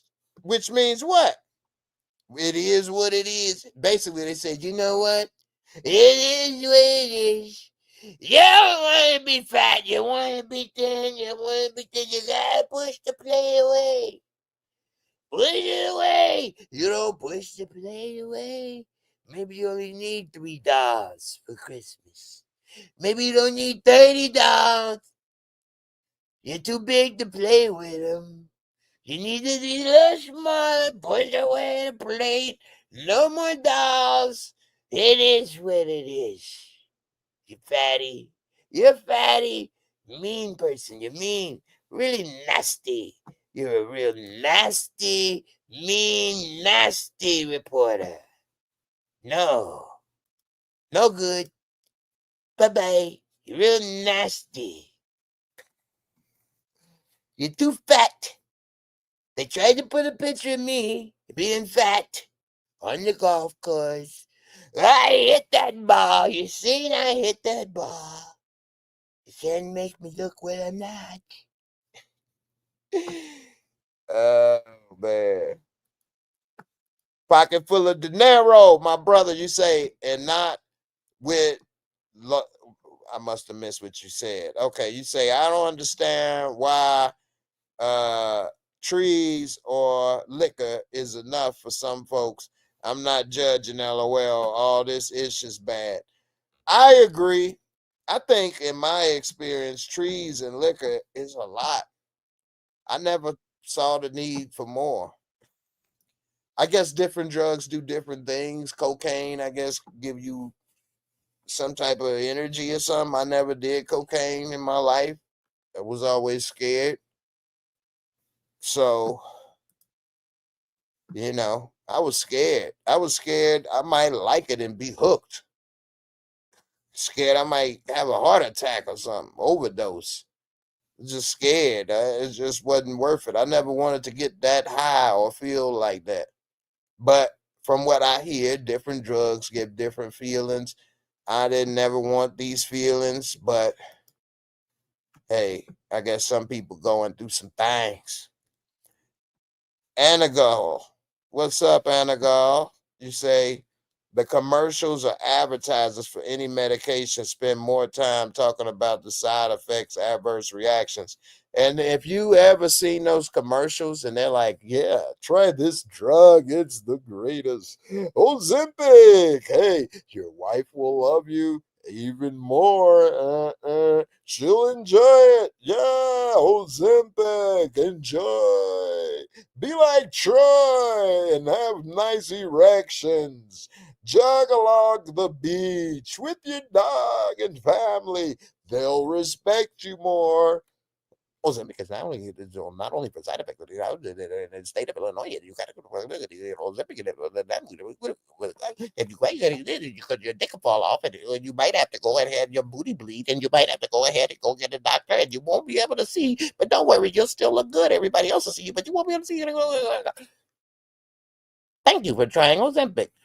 Every time that happens, why mess with that? You just sounded like Troy McClure here with Ozempic. Try us out. Free trial. It's the greatest. You'll get the respect you deserve. Troy McClure here. Man, they hiding something. You start talking at super speed, which I'm surprised that still works because you can pause and rewind most TV and commercial nowadays, and you can actually see what the hell they saying. This will actually kill you in 3 years, but you won't be around to find out. I'm good. Mimi, you say you making this very hard for me to be serious about this. But I ain't wrong, am I? If you was talking to a person in real life, we should really equate a lot of this stuff to real life. If you talking to a person in real life and then all of a sudden after they talking, they be like, "Oh, and about the end of the conversation, I'm Mr. Rob, good still and start talking all fast like that. You be like, man, what the hell wrong with you? Hey man, you tweaking. Just start talking at turbo speed. All right, deuces. We would not give them a chance. We would not still hold whatever they said before that with a grain of salt. But with these commercials, they trick us and say this stuff, then throw that out there, and then we kind of forget about the BS. It's all about hijacking your mind. Things we would definitely, it wouldn't work in person. They keep doing this garbage. And another thing, the more you see something, the more you accept it, even if you know it ain't right. And then the more you hear something, the human mind will start to believe it, even if you don't. You'll say something like, well, everybody always saying it. I don't agree with it, but I hear it all the time. People always saying this. I hear people talking about this when it's part of probably them pushing these things out so that subconsciously you start to think these things. It's really messed up how they hijack the human mind, and we are very easily hijackable. Very easily hijackable. All right, let me go to this. I put in here the End of the World book released.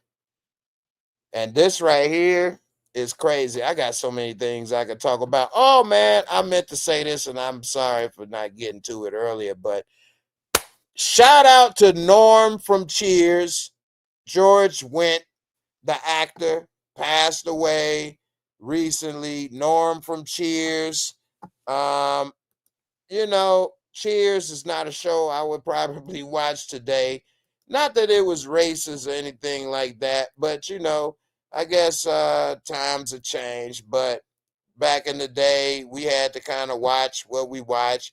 But Cheers was a good show, and actually, I like Norm and his partner, the postman. sitting at the bar and telling their jokes. And so shout out to Norm from Cheers. I like when they did the Bears. The Bears gotta be tough like Dicker. 4 heart attacks still going. Go ahead, give me a little thigh and beef over there. So I'm trying to pull it up. I had the dang on thing saved, the article. But yeah, shout out to Norm from Cheers. Rest in peace. And yeah, gone but not forgotten, man. Oh, and here's another story I came across. I ain't gonna spend too much time on it. But this dude, man, we can really do things on our own, man. So for example, this dude started getting old laptop computer batteries. That's some stuff that people throwing away, they don't see a value in. He got like 650 or more or 1,000 laptop computer batteries. Okay, you asking why? He took his home off the grid. He rigged it with the laptop computer batteries and a solar panel, and he runs his home completely free off the grid since 2016. Damn near 10 years he's been doing this. And it's a lot of ways we can make things work. And it says that he ended up getting all these laptops. Now he's wired it everywhere so that it's no fire. He's done a good job. And all of us, we probably not able to do this, but we could probably find ways to make it. And if, hey, this may be inspirational to you, I would like to do something like this if I could. But he said at the time he was already generating some electricity of his own with some solar panels and an old forklift battery, as well as charge controllers and an inverter.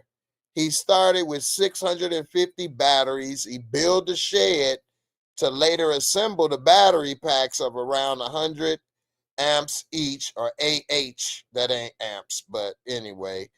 To ensure efficient connections, he used copper cables, a wise choice that contributed to the durability of his installation. And he says, you know, it's been a few technical challenges, but he now has 24 solar panels with 440 watts of power. He uses those batteries to store the energy when there's no sun or light. And he's been running off the grid from 2016. He transforms obsolete components into valuable resources. And, you know, these are the type of things they don't want us to do, because truthfully, electricity today is the easiest thing we can stop using, because we can buy electric water heater, electric furnace, and all your appliances electric. And then if you get solar panels and the battery system and things, I know they're trying to make it difficult where they'll take your excess energy and do these things. Anyway, it's ways that if you get solar and you get the battery, yeah, you may spend in the front, but you'll never pay another electricity bill. And once you're done paying off whatever it was to get this done, you'll be living for free. No electricity bill, no gas bill, because if you got an electric furnace, that'll give you your heat. You got your electric water heater, all that stuff, you good. So anyway, yeah, we had 3 channels back in the day with Cheers, so that's why Cheers, I did watch it long as I did. Anyway, here's one of the stories that I do want to talk about, and this is weird. And this is about the CIA. And the CIA is known for a lot of weird stuff. And this right here is that this man made a book about the end of the world, he made a book about the end of the world, documenting what is going to happen and go down. And the CIA took this book and confiscated and classified it. Now, the CIA has done a lot of weird stuff, and people ask me different things or whatever, things that I watch on YouTube and stuff about stuff. I don't look at the TV shows that we talk about and things or other people, because That's like going to work at fast food, and then when you get off work, you go to another fast food restaurant and see how they doing. You wouldn't do that. If you run a McDonald's, when you get off work, you ain't about to go to Steak and Shake and hang out with them and see how they run their business. You ain't gonna do that. So the last thing I'm interested in is other people, YouTube channels, talking about the same things I talk about. Anyway, with that being said, this is weird. Let me break it down why I thought this was weird. And first of all, the number one reason it's weird is, why are you classifying this type of book? The Bible ain't classified. What does this classify for? Well, let's see. It says declassified documents from the CIA archives have revealed a mysterious book titled The Adam and Eve Story, written by Chan Thomas in 1966. It says this book was discovered in a packet containing a Time magazine article, a transmittal slip, and a list of everyday items like a toolbox and tire gauges.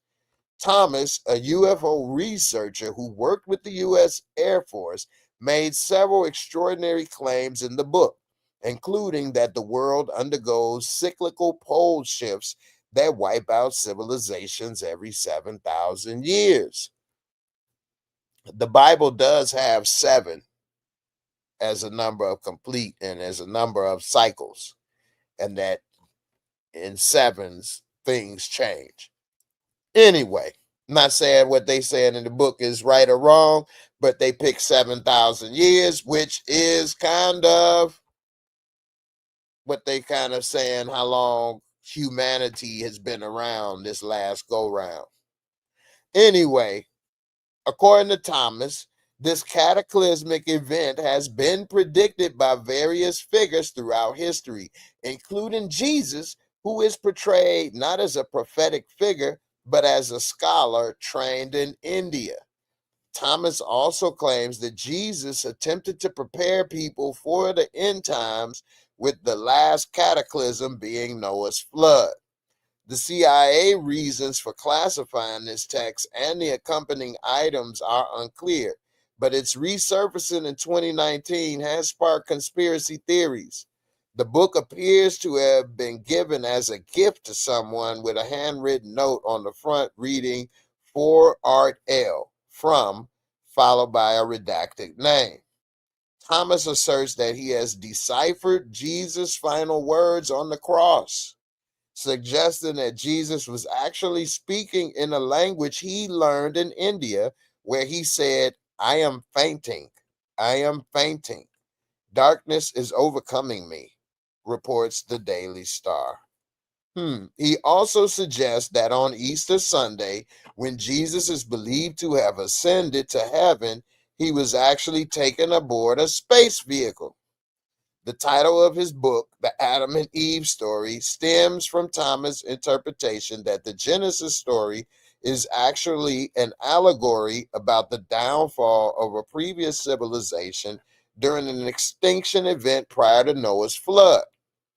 He proposes the existence of null zones in the Milky Way that our solar system passes through every few thousand years, causing catastrophic changes to Earth as the poles shift.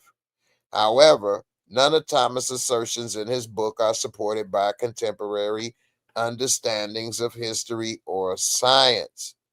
Despite making such a series of outrageous claims, the CIA's peculiarly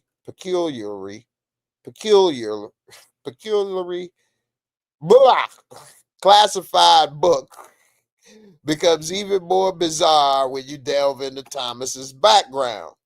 It's thought that Thomas was part of a team hired by aerospace company McDonnell Douglas under Dr. Robert Wood, who has since become a leading expert on UFOs with MUFON. Wood mentions Thomas in a 2007 article as one of the men he hired to research UFOs.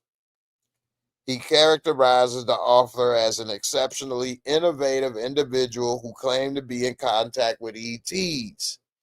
However, Dr. Wood admits that he almost fired Thomas due to his eccentric behavior, but described him as a total out-of-the-box thinker. Records from WorldCat show the peculiar book by Thomas was first published in 1963, then again in 65, eventually making its way into CIA archives by 66. The book fell into obscurity until it resurfaced and saw publication once more in 93, after which it hasn't been republished. Nonetheless, complete editions are accessible online. This year, conspiracy-themed internet forums have discovered the book, inaccurately circulating the CIA version as a banned text. Google Trends data showed that interest in Thomas and his enigmatic book spiked by an astounding 700%.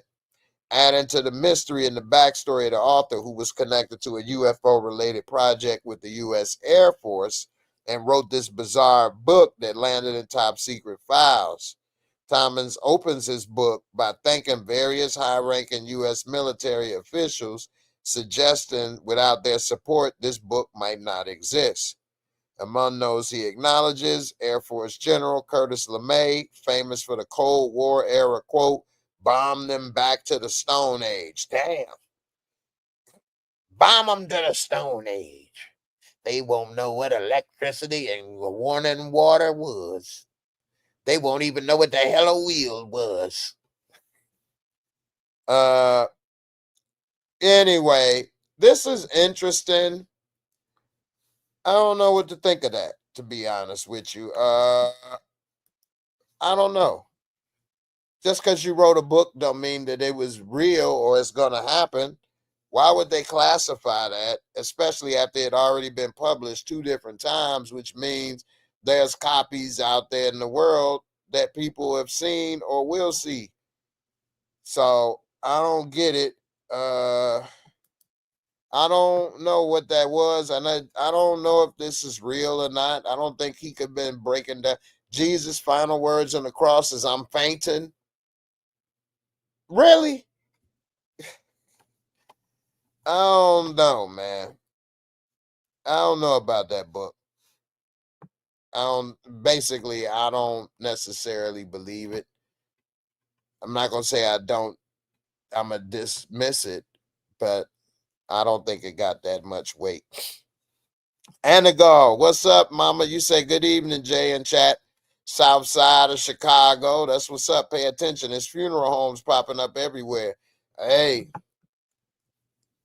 that's another thing maybe people don't know or don't think about, but with the chop shops and with the chop shops, I'm talking about, I'm trying not to get flagged on here. So the chop shop, maybe not the best word, but that's the word I'm gonna use for the clinics women go to get rid of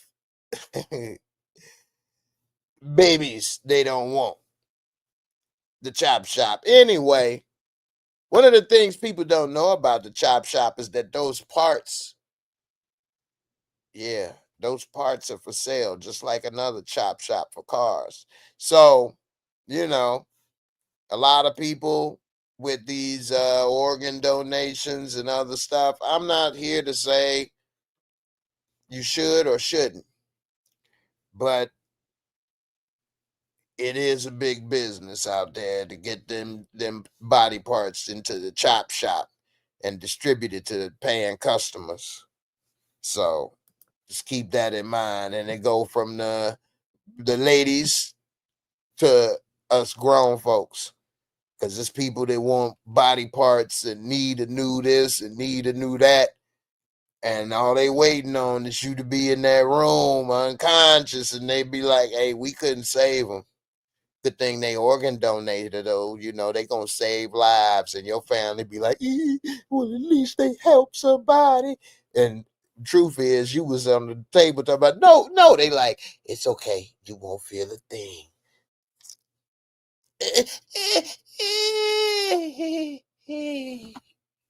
All right, we got about 5 minutes to get that kidney. Let's go. Bloop, bloop. Jeff Bezos needs that kidney. Jeff Bezos might have a damn refrigerator full of kidneys and body parts on stock for his blood type, so that when the time comes, he ain't got to worry about getting one. It's all when he one ready. Just stock. Go ahead and get that one out the fridge, baby. Doot, doot, doot. Straight up. What's good, Crystal? How you doing, ma? Hope all is well with you. Yeah, man, a lot of that stuff going down, man. I don't know if it's true or not. It is scary though. That is for sure. People worried about that. And it's so much going on out here. Suge Knight said that Trump probably pardoned Diddy. Which is crazy that Bad Boy and Death Row basically both got taken down. Ain't that something? Death Row and Bad Boy are basically both destroyed now. And Suge and Diddy are basically done for. Oh, I'm glad I just went over this. See, let me tell you one other thing that I do is that I get so much stuff to talk about and stuff during the week that I text them to myself. So I have a folder that I text all of the articles and stories I come across that I want to talk. And so then I go through there and find the ones that I text to myself.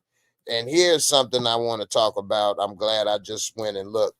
Oh, Crystal got home from her son's graduation. Well, congrats to the young scholar. And blessings to you and your family. You graduating high school or college or grade school? Joe Biden announced that he has an aggressive form of prostate cancer, that he actually had like stage 9 or something. And here's the thing is that I want to say about this is that I really hope either one of these are bad though. Either one of these options I'm about to say is bad, but here's the thing. I hope the option one is what's the case. I really, really hope that he knew he had cancer already, that he been known, and that they just didn't release it to the American public. And even though he was about to run again and do this and that, because now it's reports that some of the staffers thought they might have to push him in the wheelchair. Hey man, screw y'all, this in the chair. Anyway, I really hope he knew he was sick, because if they was sitting here giving him prostate exams and checkups, because they always got to get the president a checkup, and they're telling him he's fine when he was this sick, that's unacceptable. That is unacceptable. I'd rather you been keeping it close to your chest and not sharing it with the American people, which is still unacceptable. But I'd rather that be the case than you getting checkups and you getting go to the doctor and they telling you that you're okay and you're dying of cancer and they didn't tell you. That's unacceptable. I don't know about y'all, but if I go, I think this for any of us. If you go to the doctor and they see something or know something and they don't say it, why? Because of money? Because they didn't feel like it? That's unacceptable. That's unacceptable. If I go to the dentist and he see my tooth is rotten, but he also see I might have some early stages of oral cancer, and you don't tell me and just take out the tooth and send me on my way, and then in the year I develop, that's not acceptable. I don't know. That'll get you popped. Straight up. Hey, dude. Well, I didn't know you had Medicaid, so I didn't. Stop. What? Luigi D's, Luigi D's. What? Man, that's unacceptable. Graduation from 8th grade. Congrats, Crystal. Going to be a young man. I remember my 8th grade graduation and things, boy. Those are the days, man. Those are the days. I'm so scared for. I'm glad my son is 21 and leaving and living his own life. He actually might have did something smart by joining the army because there might not be too many jobs available. I feel bad for somebody in 8th grade. What are they going to do when they're an adult? He got 10 years to go. Oh my goodness. This is scary to me. I was talking about AI earlier, Crystal, and the things, and they say 2 to 3 years, most jobs will be replaced by AI. Good jobs too. Lawyers, doctors, plumbers, electricians, all kind of things with the robots and stuff. It's just scary. That's what scares me. Ain't no scary movie on there to scare me unless it's about people getting possessed. I don't like people dealing with ghosts and getting possessed either.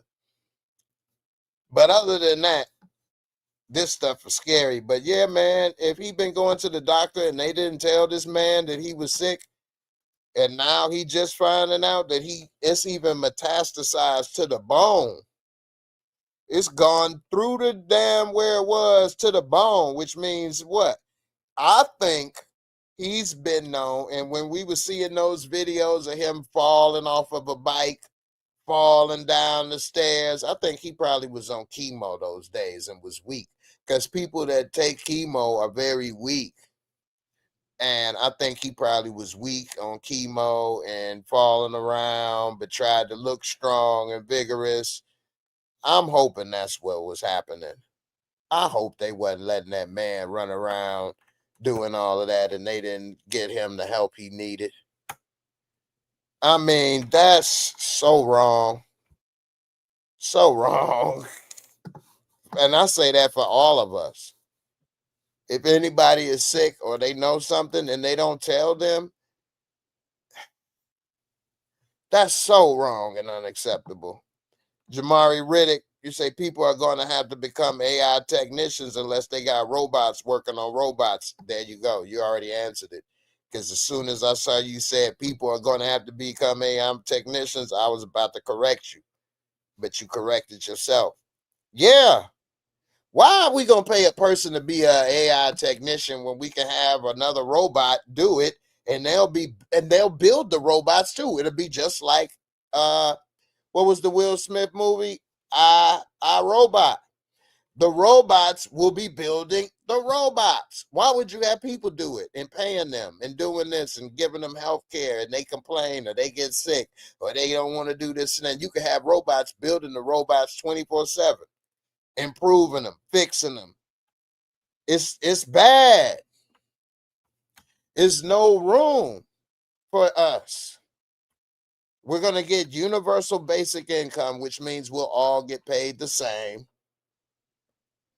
If you don't have money now, you probably never will. If you don't own anything now, you never will be able to own nothing because you all getting paid the same. It's nowhere for you to work. What are you going to do?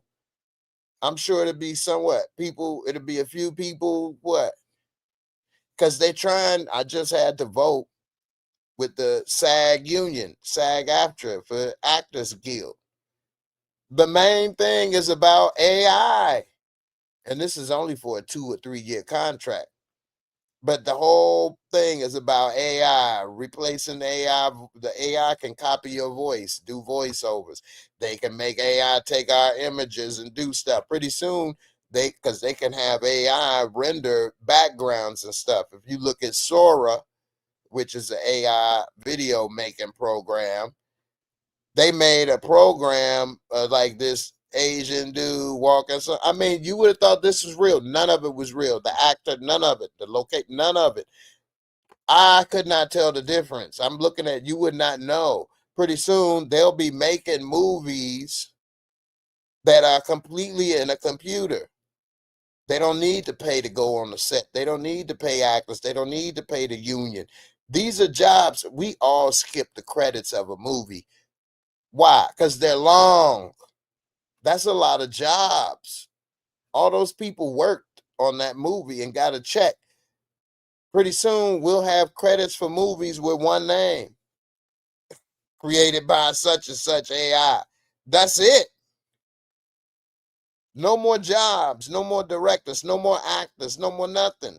And if we watch this, it's our fault. We should not watch this. We as consumers have to start to band together and say we don't want to watch nothing that's not real. Don't support an AI OnlyFans model. Because then what does that do? It incentivizes them to create more, to produce more, to have more of those. Next thing you know, we ain't gonna see real titties no more. We ain't gonna see real stretch marks in women that need that money, which then women gonna get even thirstier. They gonna be ready to do something strange for a little bit of change, you know what I'm saying? So it might be kind of good. We gonna get some sales, get a couple sales on that ass, you know what I'm saying? See one nipple, get the other one free. Boop, boop. Nah, but all jokes aside, it is scary. It is, man. So, I don't know. Mimi, you say a robot surgeon killed my homegirl. What? The robot did the surgery, and a week later she died because the robot did something wrong during the surgery. Shake my head. This happens about 2 months ago. Wow. You know what, though, they're going to say is that, well, actually, I think I know it's in the top 5 leading causes of death in America. It's like medical malpractice, like doctors and people in surgery making mistakes. I saw one thing where they like left the gauze under this woman's titty meat or something after she had something or something done, and they had gauze in there and they left it in there or something, and she kept on saying she was having irritation and problem and they wouldn't do. Then like months later they finally pulled it out. This woman could have died. It was all pus, nasty. But they'll try to say these robots' chance for error is a lot less than the human doctors. But here's the deal. Even if that's true, as a human doctor, if you did the exact same thing and your friend died as that human doctor, and if they continued to work in the field, they would remember that. That meant something normally. They made that mistake and a person lost their life. So they would probably be more adamant not to let that happen because they feel the gravity of that person gone and their family, and they also know they could get sued for malpractice and other things. So it's a lot more that would go into that. Hopefully, as a person, you would feel that remorse, you would feel that regret, and you wouldn't want it to happen again. What the hell that robot gonna feel? What you think on what you think that robot give a damn? That your friend died or that they made a mistake? They don't give a damn about us.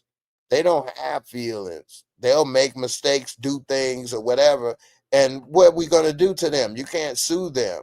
What, sue the company? They can try to say, well, this is something similar to like accident at the workplace. OSHA should be involved.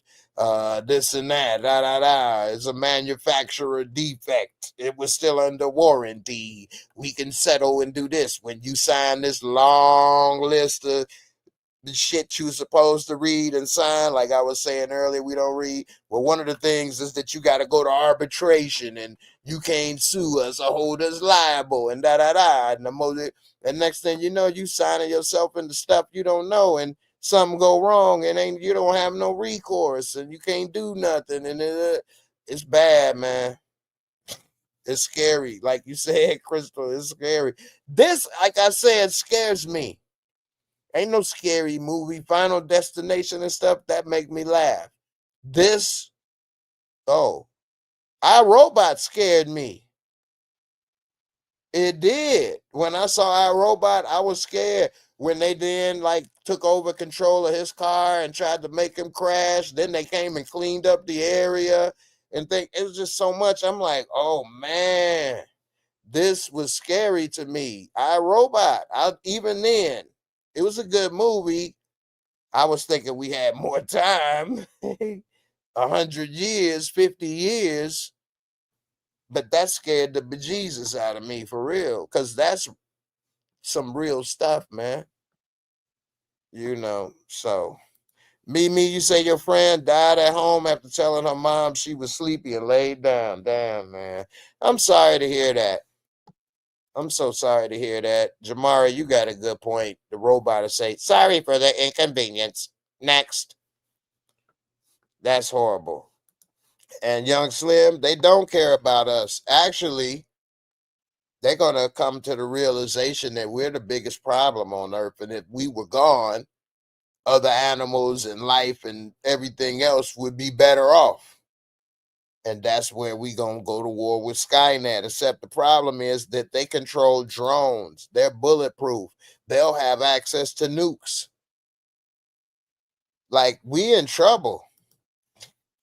And they can't stop, because the main thing they say is if we stop and China or whoever keep going and then they decide to take us over, then what? So, yeah, man, that's scary. That's scary business right there. Ambi Bambi. Hey, Jay and chat, I'm late, but I see you talking about surgeries and robots. I just had a hysterectomy 4 weeks ago tomorrow, and it was done by a robot and my doctor. I tolerated it well. What? This is happening more and more. Y'all are dropping some knowledge on me up in here. I didn't know the robots were doing this already. What state are you in? And Mimi, what state were you in? I did not know this. I see why they say 2 years to 3 years we in trouble. They say 2 to 5 years. 2 to 5 years is nothing. Wow. Wow. And in a way, like everything, they promote it as good. The robot could do this, that, and the other. If the doctor is remotely somewhere else, he could still try to use the robot or do this or that or that. But eventually, they're learning all of this stuff, and they're going to replace the doctors. At least try to. It'll be like the Matrix. They want everybody in a little cocoon. They got everybody already plugged into social media. They got the damn AR goggles. Man, I'm like Negro in the Matrix. Call me Negro in the Matrix. I got guns like Negro in Matrix. What? Anyway, you say, what about the glitch, though? I know, right? It's so much. This stuff gets scary for real, for real. This right here is that order of control. And it all go back to trying to be like the Most High and know and control everything. But, boy, oh boy. This boy. Anyway, I'm going to talk about Diddler one more time. And then we about to get up out of here. So, the Diddler, he been in trial for a week. A lot of information came out. This newest thing that came out is a list of some of the celebrities that have been associated with this freak-offs, I guess, so to speak, allegedly. And it says the jury had to watch a lot of this stuff, which I know they've been looking at all kind of stuff. But it says that, who are some of the people? It says connections, Diddy, Impact are not only fading away, they are under the spotlight. Let's see who they are. Of course, Kanye West. He released the song Lonely Roads Still Go to Sunshine that features Diddy and his son, Christian King Combs, shortly after his arrest. West included a phone conversation tape with Combs supposedly in prison in the song. I remember him and Puffy was having a beef on Twitter or something, and Puffy was trying to tell him don't say stuff, and he was saying this or whatever. I don't know. Mike Myers, Shrek, you had to go and get the organ. They had the love the organ meat. They love to suck on the organ sausage. It say Mike Myers, the tie to Combs is unknown, if there is any at all. Well, how could they put his name on it? The former Saturday Night Live cast member made a joke about the rapper in his film Austin Powers. Michelle Williams, the Destiny Child singer, was mentioned on the first day of the trial without context. It says Lauren London, the former partner of Nipsey Hussle, said Combs helped her get through the funeral of the rapper. So she's saying something good about him. Christian King Combs and Justin Combs, his sons, are accused of sexual assault and battery that allegedly occurred in 2022 on a yacht chartered by his father in a 24 lawsuit. He and his brother Justin were handcuffed during the raid on their father's mansion that led to his arrest in September.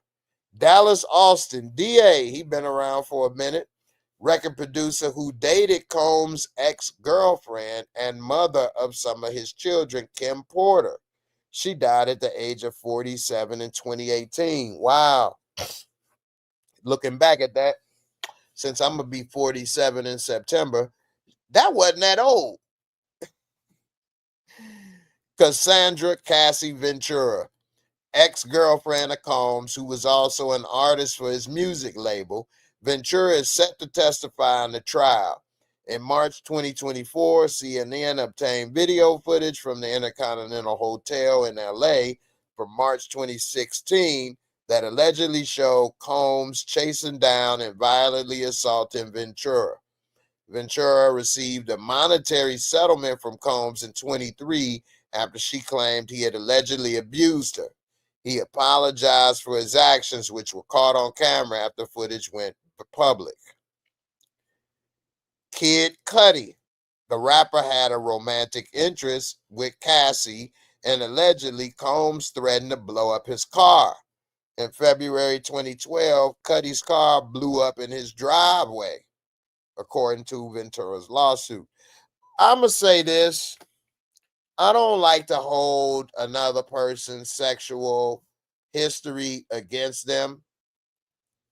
Like if I get in a relationship with a woman, I don't want to hold that she may have been in the freak offs, may have even won the championship a few times.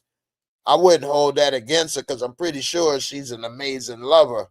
But I would be upset if she never told me anything like that.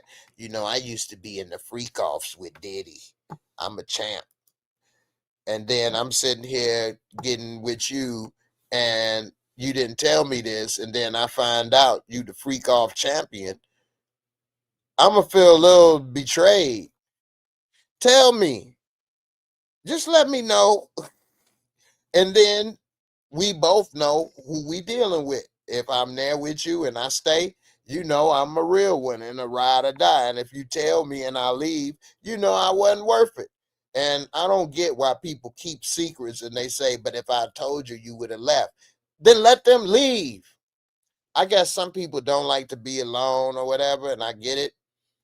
But if you only with somebody and it's not real, and as soon as this secret or that come out and they gone, just let them go. Just let them go. Be you. Be real. Can't be real. I can't be me. I don't want you here if I got to be fake and I can't be real. Yeah, Kanye called him a fed. That's funny considering where he is now, right? Michael B. Jordan, Kid Cudi. Yeah. Jamara, you say when they do trials, they do it longer than what they say they are. And when things don't happen or isn't reported, they mark it as safe. Yvonne Cox, yeah, that robot teacher, they were asking her questions. It was crazy. Oh my goodness, yeah. One of them robots went crazy in the factory, and they had to unplug it. They was trying to do karate on their ass. They was lucky that they was trying to work on it where they can unplug it, but pretty soon they're not going to be plugged in. How are you going to stop it if it's ready to kick your ass doing karate? Michael B. Jordan, he also dated Cassie Ventura. Hey, Cassie got a rap sheet, boy. They probably like, oh, she the freak off champ. Hey, Cassie, what's good, baby? You want some den? Oh my God, you the Giannis in this piece. Oh, you the LeBron James in the freak offs. Oh, they probably, boy. And I'm gonna say this: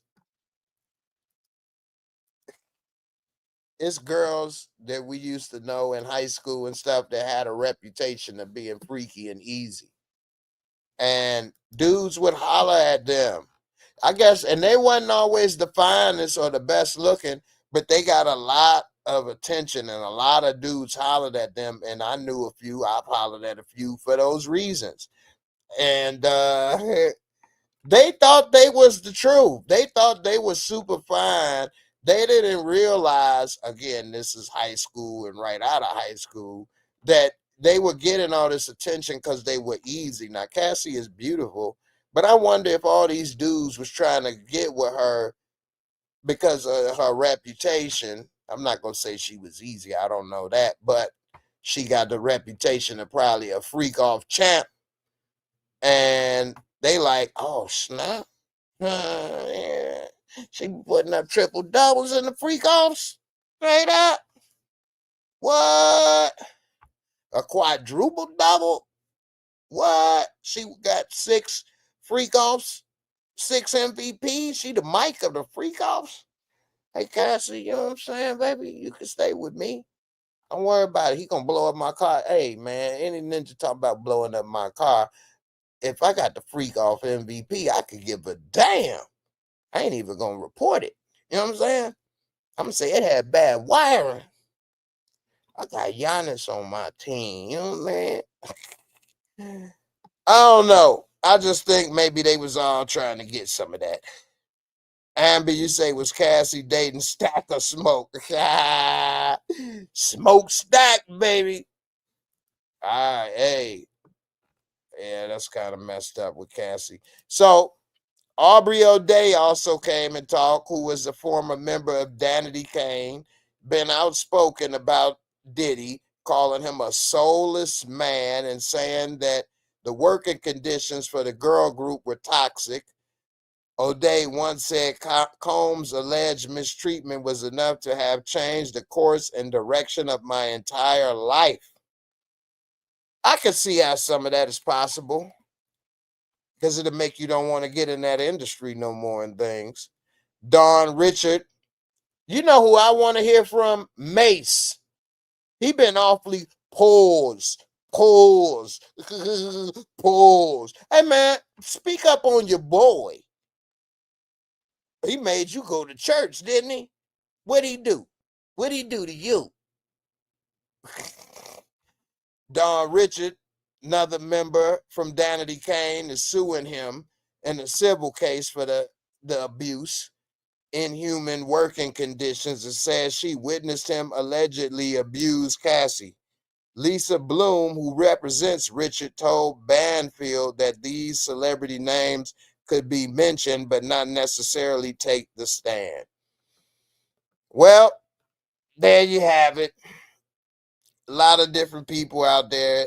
They still ain't really put out bombshell stuff, I guess, that people would like to know. But in the end, man, I guess they ain't gonna let. I don't like to say it like some people, like Dr. Omar, which I do have a clip of him that I was gonna play the other day, basically saying that like Cosby or Diddy or any black man that they done took down, not that they didn't do things wrong, but that they ain't gonna let you get out the game. They did things that their white counterparts may have done, but they didn't get in trouble. And maybe that is the case. What I would suggest is stop putting yourself in bad situations that can come back on you. I don't be out there with a bunch of women and doing this and that, because then what all I need is somebody talking about some I did this or did that to them or whatever the case or whatever. Or what if I do meet somebody I want to be with? Then I got all this drama with somebody I don't want in my life or really want to be with. So I don't do that. It would be counterproductive. What if I do meet somebody that I like? Now I got to be trying to distance myself from all this other stuff. So I try not to do that and try to keep myself out of certain situations. And not to say it's that easy or it's so hard, but man, these dudes, man, I don't get it, man. I just don't get how they keep like Cosby and them. I'm not gonna say they were innocent or shouldn't have happened, but if you're doing so good, how can you do these things? I don't get it. Again, go back to my psychology of thinking of things. I think that it is true that money will enhance the person you are. You can't fight it almost. So, like, if he was a freak and liked to do this with women, because Cosby, when he was young, wasn't the most unattractive guy. And then with his power and celebrity and stuff, he could have got those women to sleep with him. Maybe not every single one, but he could have got beautiful women to sleep with him and cheat on his wife. But they want this power and control and do these things to people when they don't have to. And they use the other thing, power and celebrity, to get away or cover up instead of like a normal person would just to do the regular deed, which would have been bad enough cheating on his wife. But he had that Spanish fly, Mama Juanita, Spanish fly. I put a little Spanish fly. Oh, buddy. Oh, buddy. Like, you probably didn't even need that. You was Bill Cosby. I'm sure they would have been happy to get on that Leonard Part 6. They would have been happy to pop on that. But anyway, he blew it. Get ready to wrap it up in here, y'all. Famous, what's good? Famous loner. You say, do I still watch The Chi? Absolutely. I did my review for The Chi a couple days ago for the latest episode for season 7, episode 1. I did that review. I actually didn't do my Godfather of Harlem latest episode review. I need to do that. I'm behind. But yeah, man, I do my shot. Come for Miss Ethel. Man, they killed Miss Ethel, man. They did my granny wrong, didn't they? And Grandma Josie, hey, come here there, baby. Come here. You want some cookie? I got some cookie for you, baby. I got the cookie. And I got some milk for you. Hold on and put some fresh milk in that cookie juice. Yeah, it's powdered milk, but it still run. It still run, baby. Just add a little water. Just add the water. Tell them your Gram P did it for you. Put you on with some new shows for sure, man. What shows you so here's what I've been watching. I'll put it that way. What have I been watching? Let's see.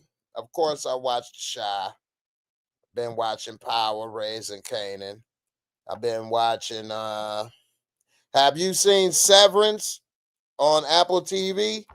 That's kind of a mental thinking show. Severance. I actually was watching some stuff on Netflix too. What was I watching on Netflix? It was actually pretty good. Let me pull it up.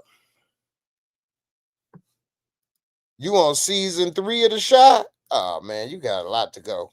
You got a lot to watch. Chi on season 7. By the time you catch up on The Chi, you ain't gonna have time to watch nothing else. Straight up. You know what I've been watching on Netflix? I love a couple good docs. They had a couple good docs on there, documentaries I've been watching. I just pulled up my Netflix now to see what the hell I was watching. Black Mirror. You know what I liked on Netflix? That's what I liked. It wasn't all that, but it actually was surprising.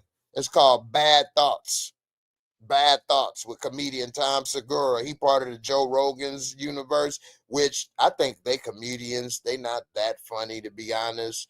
But Tom Segura is probably him and But Shane Gillis is kind of funny too. I like Shane Gillis. He's kind of funny. I think they probably the funniest too out of all of that little Rogan universe. Tom Segura on Netflix got a show called Bad Thoughts, and it's a bunch of little skits, funny skits. He actually did a good job acting. It was actually pretty funny. Yeah, he actually made me laugh. It was this one scene where he was supposed to be like a tech dude, and he was like doing these. He had on the AR goggles, and he was trying to like low. And these are like 15-20 minute shorts, so it's not that long. Anyway, he was like with the thing, and they was in a meeting, and he was like pulling down the pants, and he's like opening up the butt cheek, and he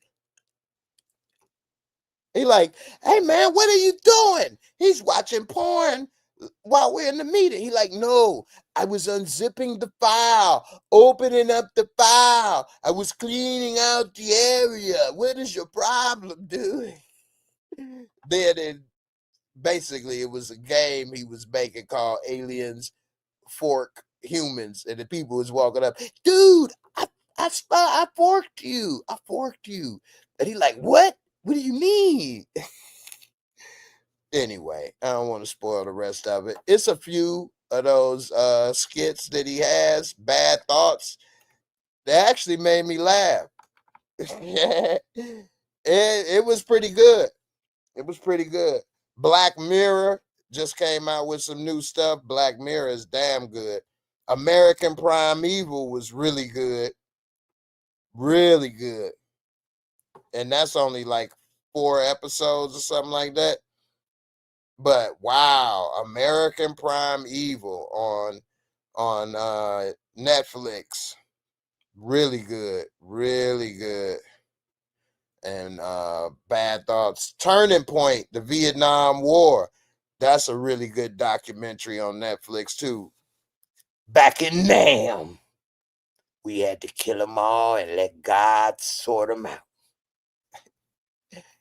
Nah, but that was good. They got this new documentary about Fred and Rose West. Somebody killed them and buried them in the thing. I was watching that. It's also about terrorism close calls. It's a documentary, 10 episodes, but this is kind of old, but it was 2018, but I just came across it recently. And it's a lot of good stuff that I've been watching on there. They just put about Brett Favre on there. I ain't seen that yet. And then what else did they have that I was checking? The Osama bin Laden, that's number 1. Bin Laden. But it was another show I was watching. They got All American new season, Love, Death, and Robots. What did I watch? They done took it off already. Off the top 10. I need to try to do more Netflix reviews too. They got Deion Cole, Average Joe, Pittsburgh Plumber. Deion Cole, man, I like Deion Cole. I like Deion Cole, not just because he's a Chicago comic, but I think Deion Cole is funny, and I'm proud of how he's gone to movies and all that stuff. I like Deion Cole. So, Yvonne Cox, you say I do not know about that because Rob mom would want to take over parenting and be a overbearing grandmother from hell. You know that from hell. You ain't lying about that. Famous Loner, you already watched Power and Godfather Harlem. Yeah, Godfather Harlem is good, ain't it? And Power. Yeah, Tiff gonna keep that baby because if she didn't, she'd get taken out by grandma. You took out my son and my grandbaby? No! You really never loved my son. Now I'm gonna show you what no love feel like, bitch. You ain't taking my grandbaby away from me. She'll fight to get custody of that damn grandbaby from Tiff. I'm with Yvonne. She gonna be the granny from hell. She gonna be trying to raise that baby like it was her son again. Straight up. Tiff ain't gonna hardly have no say-so in that baby life. Have a baby by me, baby. Be a grandmare. All right, y'all. Let me see. Do I have this available? Oops. But I've been on what is this? Oh. I've been on Twitch playing PlayStation, streaming on Twitch a lot more. I thought I had my QR code ready for Twitch. I don't, but I'm gonna put it up next time. But I did fall asleep playing RoboCop the other night. But I do have the PlayStation camera now. So now when I play, you can actually see, and I'm there. Shout out to One Journey. I don't know who the other person is that always come through on Twitch, but I appreciate it. Somebody always come through when I'm playing the game on Twitch, and real supportive. So I don't know. They don't make any comments to say nothing, but I appreciate it. One Journey comment a couple times and asked, "Was this real?" Yeah, it is real. And now I got the camera. You can see me laying in the bed playing basketball, cleaning up the streets of Detroit. Don't move, scumbag. The thing with RoboCop that kind of make me laugh is that he be talking and you be having different dialogue things to choose to say. You could either be like a RoboCop or say some smart stuff. It's kind of funny. Anyway, they do got the Texas Chainsaw Massacre game as well. I've been playing that too. Be Leatherface.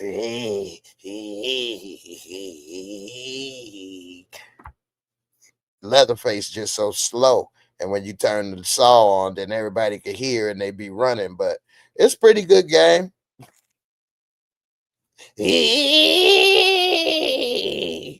Chopping them up. But the reason I'm saying this and letting y'all know is because when Grand Theft Auto 6 come through, because I'm going to start streaming on another YouTube channel too. I'm going to start up a Grand Theft Auto channel just for that game. Hey, Grand Theft Auto 6 might be the greatest piece of entertainment ever created. I'm just saying, it's going to have everything. So we might have to start our own crew, man. If y'all got it, we going to have to crew up.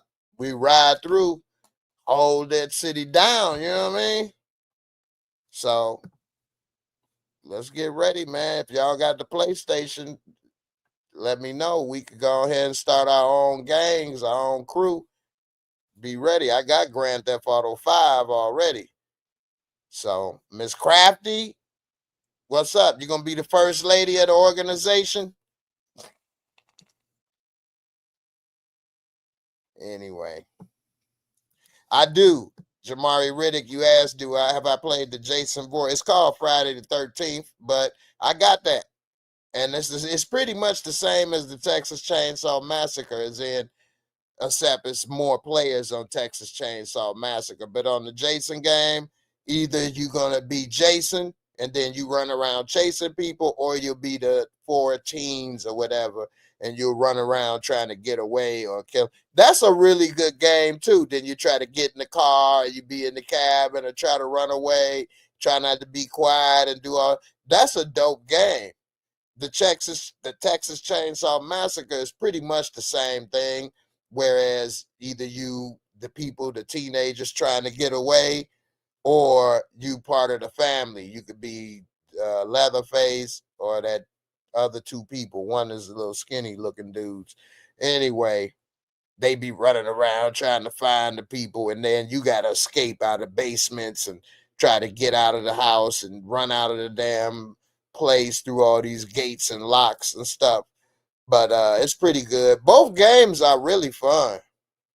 They're really nice games. And because, I got PlayStation Plus, you pretty much got to have it now. Otherwise, you can't really do anything no more. Before, it was only just to play online. Now, you pretty much need PlayStation Plus to play any games. Anyway, At least they giving you better games. They give you 3 games for free now every month instead of 1. And you don't lose them. You can save them in your library, and then you only download them whenever you want. So I got a lot of stuff saved, and I only download them when I want to play them. So that's good, because before, if you didn't download it, then you didn't get it, keep it, all that stuff. So anyway, I got a lot of games for me having PlayStation for so long. PlayStation Plus, I got at least over 100 games from PlayStation Monthly. A lot of them I ain't played, but I want my free shit. I want what to do to me. Anyway, let me get up out of here, y'all. I actually ain't been gaming like I used to ever since I really started doing YouTube 8 years ago and talking with you guys and stuff, which also, this is the longest job I've ever had with one company. I've worked in other fields, but even in the healthcare field, I did that for 7 years. And that was with a few different companies. But this is all with YouTube, all the same channel, all talking with y'all about some of the same shows still going on. The Shy has been on for 7, 8 years. It was one of the first shows I reviewed. So I appreciate all y'all love and support. I ain't never planned on doing this for money or this long. It just ended up happening that way, that I liked it and I enjoy it. And we met some great people, great experiences. I probably do this till I can't do it no more. Yeah, I may not have as much success as others and much money or do this or that, but I will say I feel like I got a great, solid group of people that come through. For the most part, I don't have a lot of negativity or people hating on my channel. I did have a couple years ago, almost made me don't want to do this anymore. They were so negative and destructive. Detroit Kings and some other people. You give people access, try to be friends, and some people, they got ulterior motives in life. But in the end, you let them do them and you do you, and life will figure it out. So try to do what I can. Try not to let a lot of other things that people done or said or whatever try to, discourage. Because for the most part, it's been a positive experience. I appreciate all the love and support that I had. And I know it's some things I could do to get more subscribers or do this or that, but I don't do it because I appreciate what I got now. And, not to say I won't ever make a voiceover video or this or that. It's not like that, or I don't do it as a point. But I don't want to. I like being personal and real and talking with people and stuff. And I just don't like to do that so much, those videos. But they do have points. And I do like to get my theories and things. And so we'll see. Anyway, I appreciate y'all, man, for rocking with me, sticking with me through the years, all the support, whatever level it may be. Because all of that stuff keep me going. There's been times where I've been in pain, been sick, been broke, trying to figure this stuff out, and still come here and talk and do the videos and stuff. It helped me relax and not think about some of the stresses for a while. And shout out to all of y'all. Appreciate it. And also everybody in the Discord that's still there, that's hanging strong, and we still chat. Appreciate all of that. And everybody, I want y'all to have a good night. And I appreciate all the support. And also, when I'm gonna start to try to be more active again in my community posts. And if I'm putting stuff in there, please, feedback is important. If I say, hey, tonight we talking about such and such, if you want to talk about something, let me know. Put it in the comments. Let me bring it up. Let's talk about it. Let's keep it going. We all together can make this work.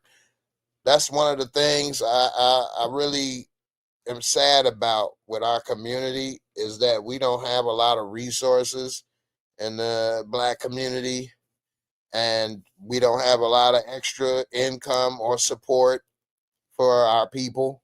So we always at the mercy of somebody else giving us a shot because we can't never put our own people on. You know, we always need somebody else to give us an acting role or to believe in us or support our movie or do the. We can't never self-fund or self-help each other. You know, Mr. Beast is a billionaire now. A billionaire from YouTube. Yes. And why it wasn't like his early videos didn't have the budget to go to Egypt and things that he does now, but he was getting the views, the support. They were sending in the money. He was able to hire video editors. He was able to hire all of these different things, buy cars just to destroy or buy stuff just to give away and do all of these things, which then helped it grow to the point where he's now a billionaire. And one of the problems with the Black community is that we can really like somebody like a Diddy. So we got enough support to listen to some music over and over again or buy some liquor. But we ain't elevating enough of our people to do things worth a damn. Like he got elevated enough where he can pay for people that's blind to have the surgery where they can see, or he give all these giveaways and things. We don't have people that can do stuff. I would love to be able to do those things and help people, but I don't have that type of support and things. And I'm not just saying me. I don't see anybody else look similar to us that get that type of support, you know, and that's just so sad and unfortunate to me. I wish that you know, we oh man, I just forgot about some of these damn topics that I had saved on this other thing. Now I want to go over a whole nother hour a whole nother hour again on these other topics. I don't want to get off now. Taraji Henson found out that that Black movie sale overseas. Talking about you lied my whole career. Of course. And we don't have the resources to find this out. We don't have the attorneys to find this out. So we get screwed on every level when you don't have a community to support you and we don't have the resources. We get taken advantage of and fall behind continuously. And then they say things like DEI or this or that doesn't matter. But we can never get to certain heights because we don't never have the support. We don't never have that foundation. We'll never have extra income to be supporting people all the time and giving them money or buying their products. We don't have money to do that. You know, we don't have the time to do that. You know, this dude, he ain't even 30 years old. It says Mr. Beast has his own YouTube channel, the merchandise, everything else that I mentioned is because of his YouTube channel. Because his YouTube channel has so many subscribers, brands want to be with you because they see that you have support of so many millions or thousands of people. That's the only reason I would like more people to subscribe, because the more subscribers you have, the better your content can get, because you can get different people to do interviews that probably wouldn't do it if your channel was small, or you can get sponsorships or partnerships or access to things because they see it as you got an audience that benefits them as well. So that's why subscriptions are important. I don't make any money when people subscribe. It does nothing for me.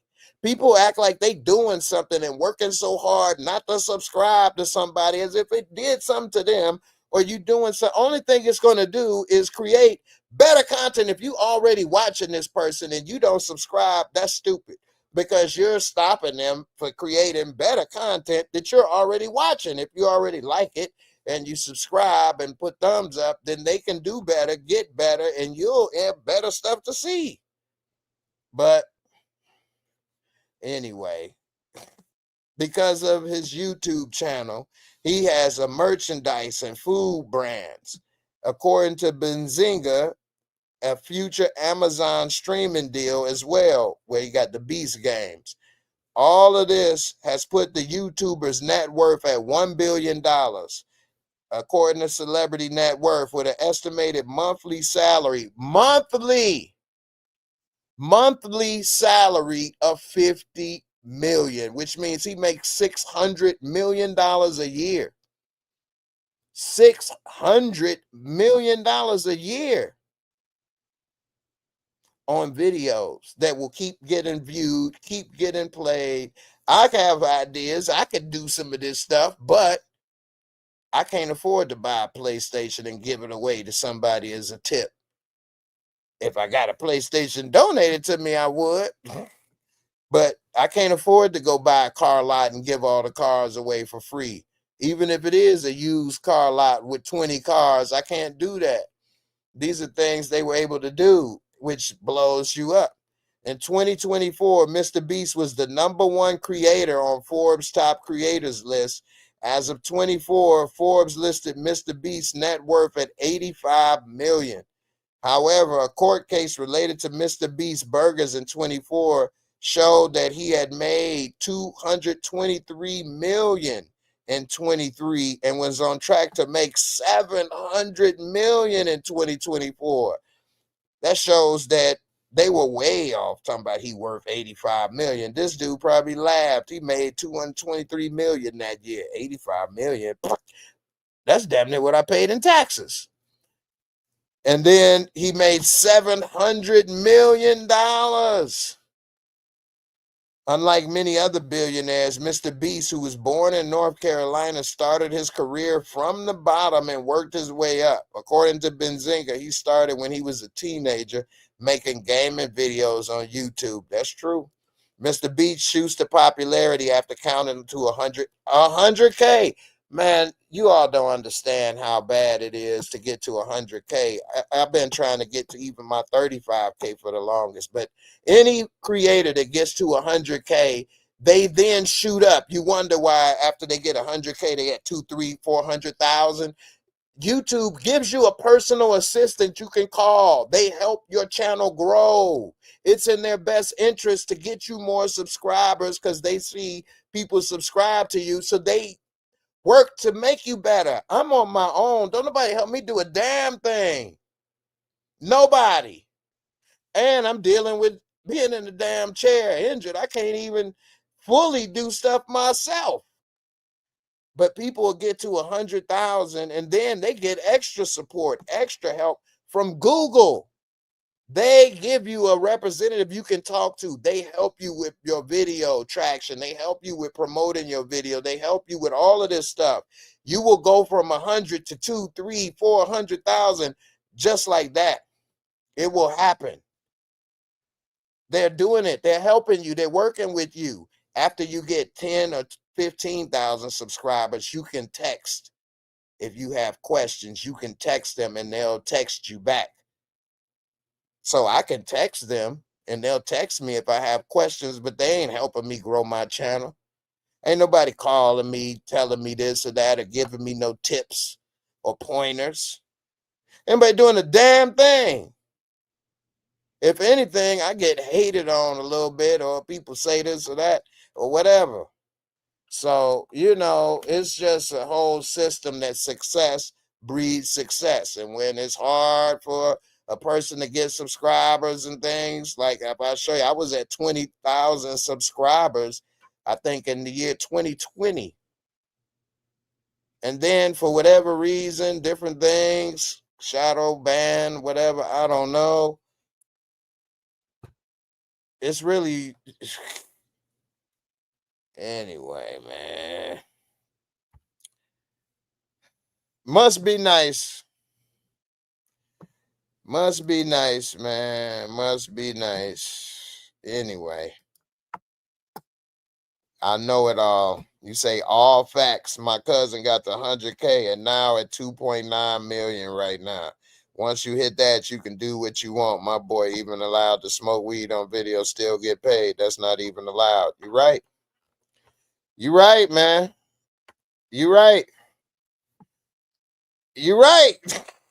So man, it's just messed up, man. A lot of times I thought about quitting a few times, man. It's just the few people that I have dealt a relationship with, and then the people that come back. I just hate to like just disappear, and I still enjoy talking with people and stuff, but yeah, man, it's just man, I don't know, man.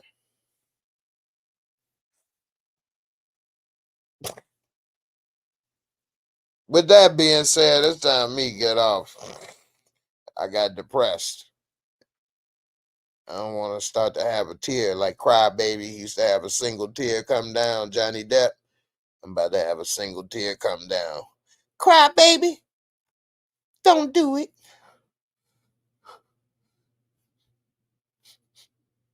Now I'm gonna do like Sherlock Holmes with what's his name? Well, I want to say Will. What's his name? Damn Step Brothers. Anyway, he was cried as a kid, and then he was like, he sucked the tear back up. He was like, I will not let that tear go down. And so he made the tear roll back into his eye and sucked it back up. And one of the kids was like, ooh, ooh. Anyway, yeah, man, it is what it is. With that being said, let me get out of here. I done got sad. Sometime, man, the truth, man, the truth is a mother, ain't it? The truth is a mother.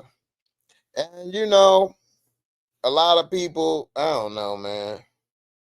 It don't even make any sense sometimes how things play out or whatever. So I think some people didn't like when I was doing my voiceovers and things, and I would be making jokes and saying stuff about the characters or saying what I didn't like or this or that. They like, oh yeah, he ain't gonna get 100,000. Make sure he never make it.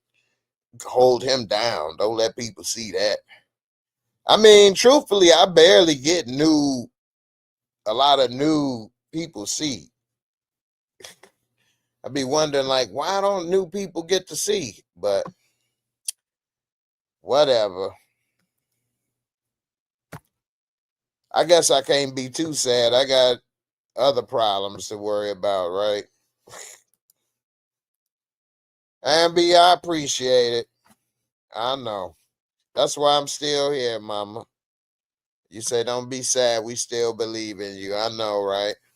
I appreciate it. Jamari Riddick, you say them voiceovers used to be hilarious. I like doing it, but they flagged me every time I would make one, and they would not flag me to take it down. They would flag and take the revenue. So what I'm supposed to keep making videos that they gonna take all the revenue for? I'm working for free, building this up for what? For Lionsgate to take the money. They already a rich and powerful company, and they're gonna rob me. But somehow other people are able to continue putting these things up with pictures. Either they working for free or they ain't bothering them no more or saying something. So I don't know. I don't know. Well, I was on Patreon and nobody signed up. I think the most people I ever had sign up was like 10 people or something on Patreon. It's hard to get black folks to sign up for stuff.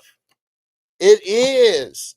Nobody want to sign up. Ain't nobody about to go to another site and sign up and look for you and go through all this work. It just, we don't do that. And then if we do,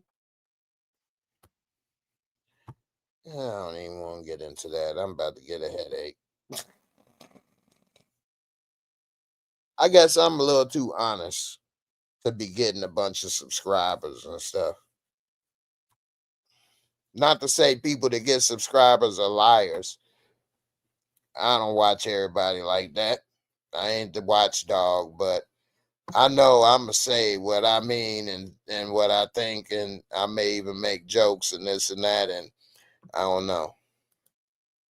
For whatever reason, it's not working to the level of 100,000 subscribers. So anyway, yeah, I got only one person still on my Patreon.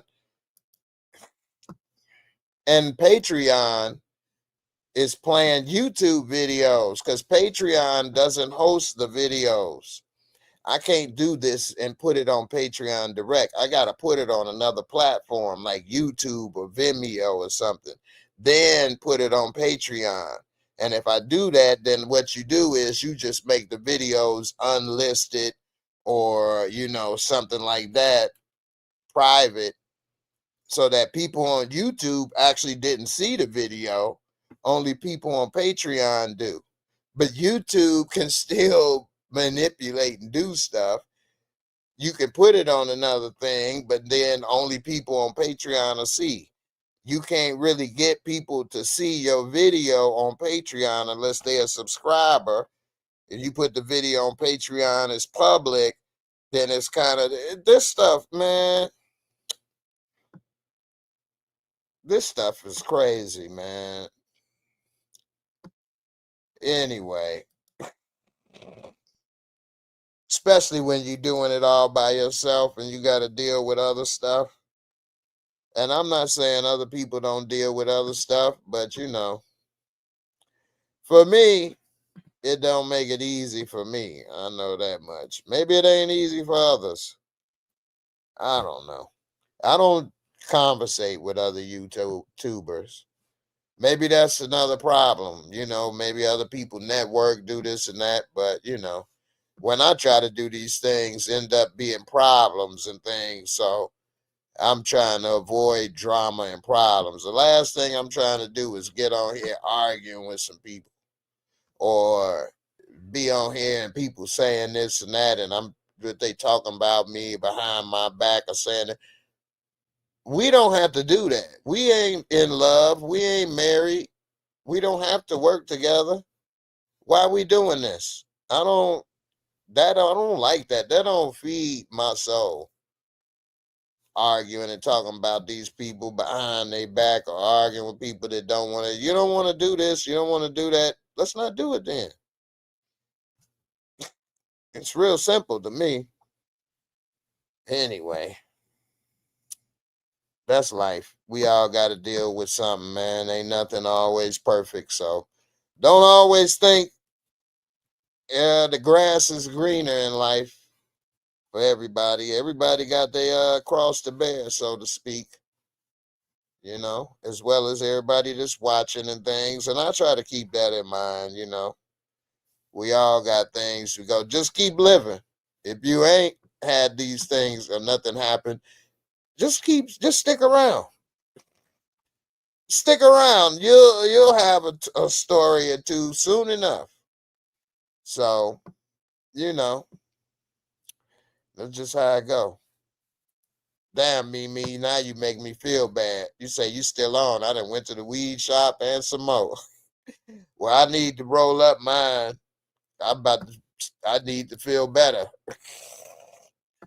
So I done got sad while you done went to the weed shop. You ain't brought me none. While you rubbing it in, you ain't smoking with me. Last time somebody smoked with me, shoot, I probably had to buy it. Anyway, let me get up out of here. I need to go to my weed shop. Except it ain't one. I live in Indiana. Wish I was still in Chicago. I need to go move back to Chicago. I'm probably going to sell this place and move to Chicago in the next year or two. Especially if AI coming. I need to be in Chicago with my peoples where they ready to kick some ass, because over here they ain't going to do nothing but fall in line. I got to get the hell out of here. I need to go to Chicago where we about to ride or die. Straight up. And if it don't work, at least I can drink some Lake Michigan water. Ain't no damn water to drink out here. I can go to Lake Michigan and get me some water or something. Boil some water, drink some water. And in Chicago, it's too many gangsters. We ain't about to get the robots to think. Well, at least we going to go in the fight. Hey, our robot was in Chicago, the movie. Because they know if it's going down, we about to go head to head. You know what I'm saying? We coming for that ass, robot. I ain't staying in Indiana. They gonna bow down. Oh yeah, the robots, they're great. Line up, line up. You niggers, line up. And black folks here, oh my God. I'm trying to be nice, but black folks in Indiana and Indianapolis,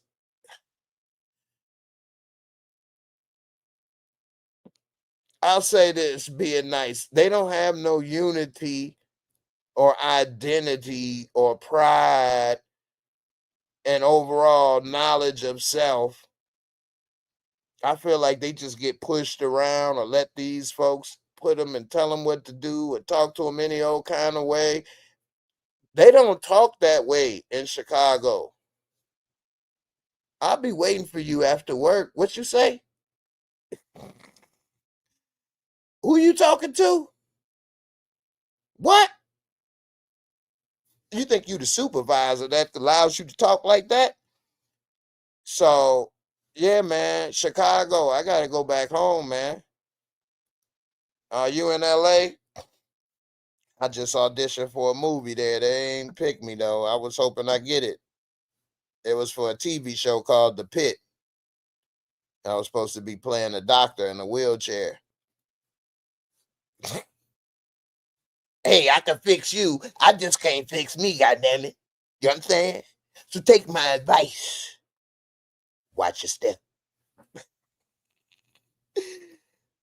Ambi, you say facts. The water is horrible in Indy. For real. For real, for real. It is. And it's not as much access. I mean, I grew up on the southeast side of Chicago, a block away from the damn lake. I know how to get to the lake. You can walk over there to the lake. I can roll to the lake and stick a damn thing in there and get some water, boil it. Lake Michigan water is delicious. But yeah, man, you need water. You can't, it's over for you without water. I don't give a damn how much food you stockpile. You need that water. Mimi, you say shit out here in LA. You need a job and two hustles on the side. Yeah, I know. My dad just moved from LA to stay with me. And shoot, I'm about to really be sad. Don't let me start on that conversation. My son left and my dad came. You talk about Freaky Friday. It's more like Freaky Father in this month. This Negro here, boy.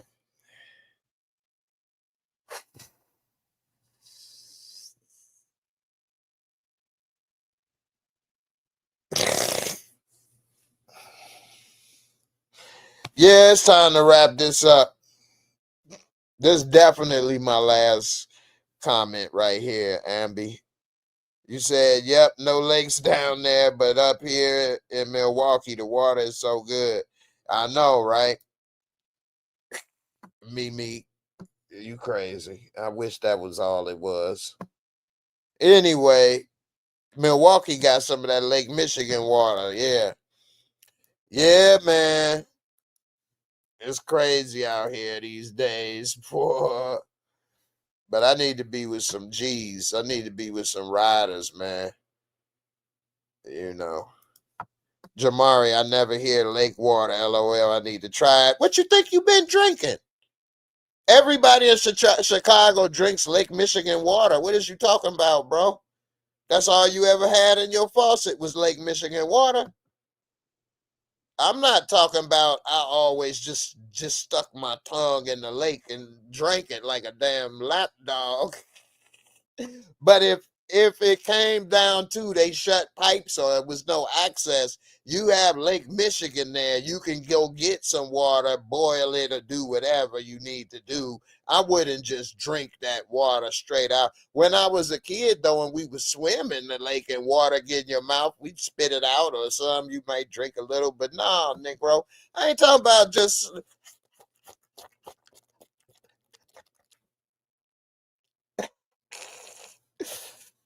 No, man. Yeah, I'm gonna be up out of here, man. I think my dad, he gonna have to do something else pretty soon. I'm been For one, I ain't got no people here, and I never want to be here, and they ain't never act like they wanted me here. So, hey, need to move on. And so that's a no-brainer for me. I'll sell this house and all this stuff and take my ass up out of here because it's nothing for me here. Never been, other than raising a kid. And when you got a kid and different things, you can't afford to go and look for a job or be staying on somebody's couch. So I kind of had to stay stable and make sure I can take care of my son. But now that he a grown man, he 21 and in the army, shoot, I just need me a 1-bedroom condo downtown or in High Park. Get me a 1-bedroom condo with a garage where I can park my car. That way I ain't got to shovel no snow. And I'm good. I don't want no kids. I ain't got no kids. And I don't want no woman with a bunch of kids and shit and baby daddies. I don't need that in my life. And I ain't the one for you. Because all they're going to do is argue and stuff. And they ain't going to want to listen. And if I say this or don't say that, it's a problem with that. I don't know. I'm not going to say every woman, but that's hard. It had to be a really good woman to. That's just a lot, man. The woman, I get it, worried about dudes and what they say around their kids and be with the kids and do this and do that and pay them for this and don't pay for that. Look, I don't need you to take care of nothing but me. I ain't asking for much. And, don't ask me for much either. No, I'm just playing. Anyway, let me get out of here, y'all. Jamari, you from Jersey? You just moved to Chicago for work. Oh, man, you had me fooled. I thought you was a real bear down G. Well, let me tell you, all that water you've been drinking in Chicago come from Lake Michigan, bro. Chicago, as a born and bred Chicagoan, we one of some of the baddest folks around. You know what I'm saying? The Chicago River is really polluted.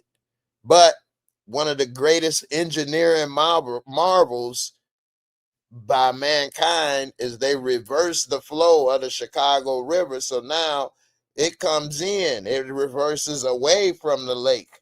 I think it's the only one in the world, or it's one of the few that it goes away from the lake. So all the pollution and stuff doesn't go into Lake Michigan and pollute the water.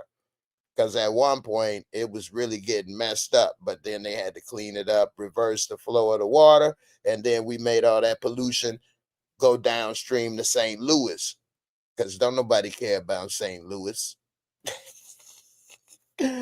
Anyway, that is true, but then they started to do regulations and different stuff or whatever. But anyway, yeah, man, Chicago, Lake Michigan water, man. That's the beauty of Chicago, is if you there, you could live with a fresh water source. But of course, if it come down to it, it would be wars and things, and they probably take it away access or something. It was this one thing where they were selling the water to China and other places, bagging up the water and transporting it. Anyway. Jamari, you a real bear down G. All right, nah. Been a Bears fan since 11. You 30 now. You work at O'Hare? Oh, snap. Be careful with them planes, bro. You know, my father friend used to work at O'Hare. He owned all of the shoe shine booths at all of the airports. And, oh, man, he used to make so much money, like 10, 15,000 a day. But the city, it was a black man that owned it. And the original Mayor Daley grandfathered his father in so that they can have all of that and not get pushed out. But eventually, once the son got sick, they ended up pushing him out and taking over all of those shoe shine booths. I don't even know if they still have shoe shine booths in the airports now.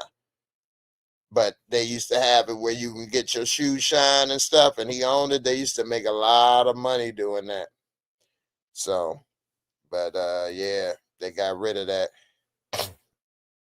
Mimi, you say you ain't never lied. I swear food tastes different in LA, but you go to the rich parts and they food tastes so fresh. Absolutely. Absolutely. And it's only gonna get worse, ma, because that's why they coming out with this genetically modified meats. It ain't for them, it's for us. Y'all ain't seen the movie Soylent Green, where people was eating those crackers that turned out to be made from dead people? They're gonna have us eating the GMO, the genetically modified animals, the Soylent Green, while they got farms of black oxen and fresh chickens and salmon and all the real good stuff and non-GMO. Remember, they got that seed bank. Why they got a seed bank? Because they know pretty soon when everybody run wild, ain't nobody gonna be farming and everybody gonna be ready to fight. They got the seeds where they can grow whatever they want, all they good food. To hell with us, they'll be up at the top of the world. Well, how we gonna make it there? Who gonna go brave the high seas in a banana boat? So yeah, it's getting ugly out there. You know, Jamari, you say yeah, there's a few shoe hospitals at O'Hare. I don't know if that's what you're talking about. They damn sure ain't calling no shoe hospital. I don't know what you're talking about. Shoe hospitals. What? It used to be a black man and they used to stand and sit. You ever seen in Godfather Harlem when they sitting on the shoe shine thing and you put your feet on the thing and the man is there and the dude with the eye? That literally is it. That literally was in the airports. You literally sat in the chair, put your feet on the thing, and the dude would roll up in there. And then the side underneath there was drawers where he would keep all his stuff. And that was a shoe shine booth. That was it. It wasn't no hospital for shoes. Shoe hospital, like I said, they took it over. They kicked them out, took it over. That sound like some white folks. Yeah. We're going to call it a shoe hospital. Yeah, we'll bring it back to life. We'll fix it. Go get it. Clear. Don't go. Stay with me. Clear. Shoe hospital. Boy, they crazy. Jamari Riddick, that's what they called. But I know what you're talking about. They still sit you in the pedestal and shine your shoes. Okay. Man, he made good money. Hey, man, I don't know about y'all, but 10 grand a day is a lot of money to me. A day? A day. Shoot. And he used to spend it on hookers and strippers and stuff. He was real nasty. I'm definitely about to get out of here now. I'm tired. And then I don't got my meds like Mimi. But one of the stories my father told me about him is that he was back there with this one girl getting freaky. And then he came back in the room after it was over. They said, hey, man, what's them red crumbs in your mustache? He like, what? What you talking about? They're like, man, you got like red balls and crumbs all in your mustache and beard, man. What the hell? He went and looked. He had been going down on no girl eating up that sandwich. And she was on her Flo. Her Aunt Flo came to town. And he still ate it. He like, it was a little extra seasoned, but I didn't see nothing wrong with it. He had red little cum balls in his mouth, bloody cum balls in his. You got to make sure that the lights is on before you get to eating that din. You know what I'm saying? You want to make sure the chicken is cooked completely. You don't want no blood in the chicken now. That ain't healthy. You want to make sure that salmon is properly marinated now. Ain't nothing wrong with going ahead and enjoying that plate, licking that plate, but you want to make sure it was cleaned. You don't want to lick the plate that just was a slaughter. You just slaughtered the meat on this plate. And now I'm supposed to lick it? Look, you can't rinse it off first? You got to rinse that plate off first. It was a massacre. And then you think you going to hit the blunt with me? Big Crow, is you crazy? Is you crazy? Here, this is what we going to do. I'm going to smoke it halfway. And then I give it to you and you ride out with it. What's the difference? Why we got to pass it back and forth? No, I'm going to smoke it halfway. Then you take the rest and that's yours, man. Shit. I don't need them little boo-boo balls and the coochie balls, red cootie balls on my lips, man. Ugh. Ew. We ain't having a drink. You need to go rinse your face off in Lake Michigan and put it. Hey, you say he was just down there munching, boy. That was that crunching munch and munchichi in this month, straight up. Little munchichi. Now I'm good. Need to be like water on the face.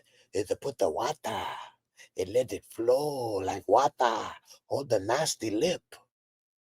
The nasty lip water. Take it from Bruce. You need the brack. You brack guys, you need water. The brack guys always using the tongue. The brack guy don't use a water. Brack guy use water. Better for you. Better for your complexion. Brack guys. All right, y'all. I'm jealous of Mimi over here, man. If you could, hey, do what you can.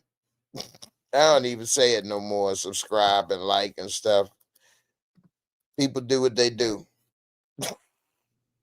Anyway, I'm out of here, y'all. Deuces.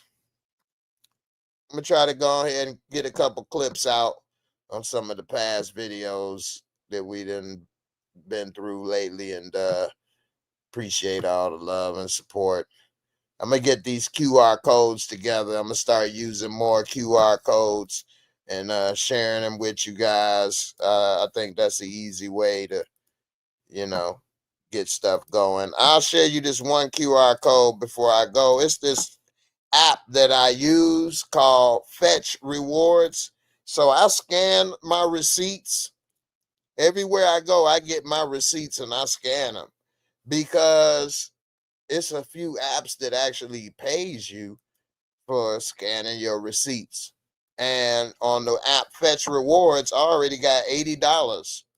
$80 worth of credit on Amazon, or I could use a Visa gift card and get about $70 in cash. And all I do is scan receipts from stores that I go to already. So check this out. Scan that QR code. I wonder if these comments in this bottom corner is affecting that. I'll turn it off. So scan the QR code. They do have, and I'm not paid by them. This is all me sharing my code, my personal link. This is not a paid endorsement. This is something I've been doing actually for about 4 years now. And every year, at the end of the year, I use this, and I usually have a few $100s worth of, because I use this and another app. I'll put the QR code for that one tomorrow or whatever, because I don't have it yet. But between the two apps, say if I go to Steak and Shake, I scan that one receipt on both apps. Between both apps at the end of the year, I damn near got $1,000 or more to shop with. From what? Scanning receipts of places already been. So check it out. I also play the Monopoly game a lot, so I play it like twice a day, 5 minutes each. So that's a lot to me. But they give me credit on here when I play the Monopoly game. So, hey, I figured, you know what? I should let my people know about this. I damn near got $100 already just from scanning receipts that are stores I already go to. I didn't go and do anything different than my natural behavior. So I just wanted to share that with y'all before we get up out of here. Hopefully, maybe it's something beneficial. All right, y'all. I'm up out of here. What's this mean, Crystal? I know you freaky life. I know you Florida. I don't know what the FL is.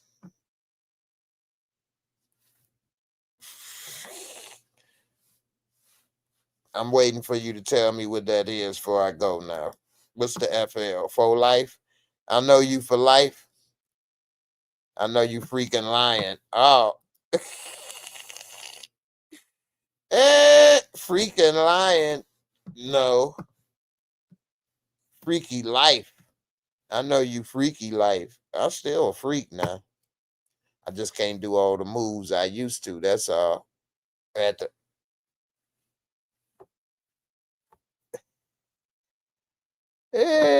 all right, y'all. Let me get up out of here. It was a good night. Appreciate all y'all for riding with me as always. I'm gonna start streaming on TikTok as well when I go live. And appreciate all y'all for coming through, man. Deuces, and I'm out.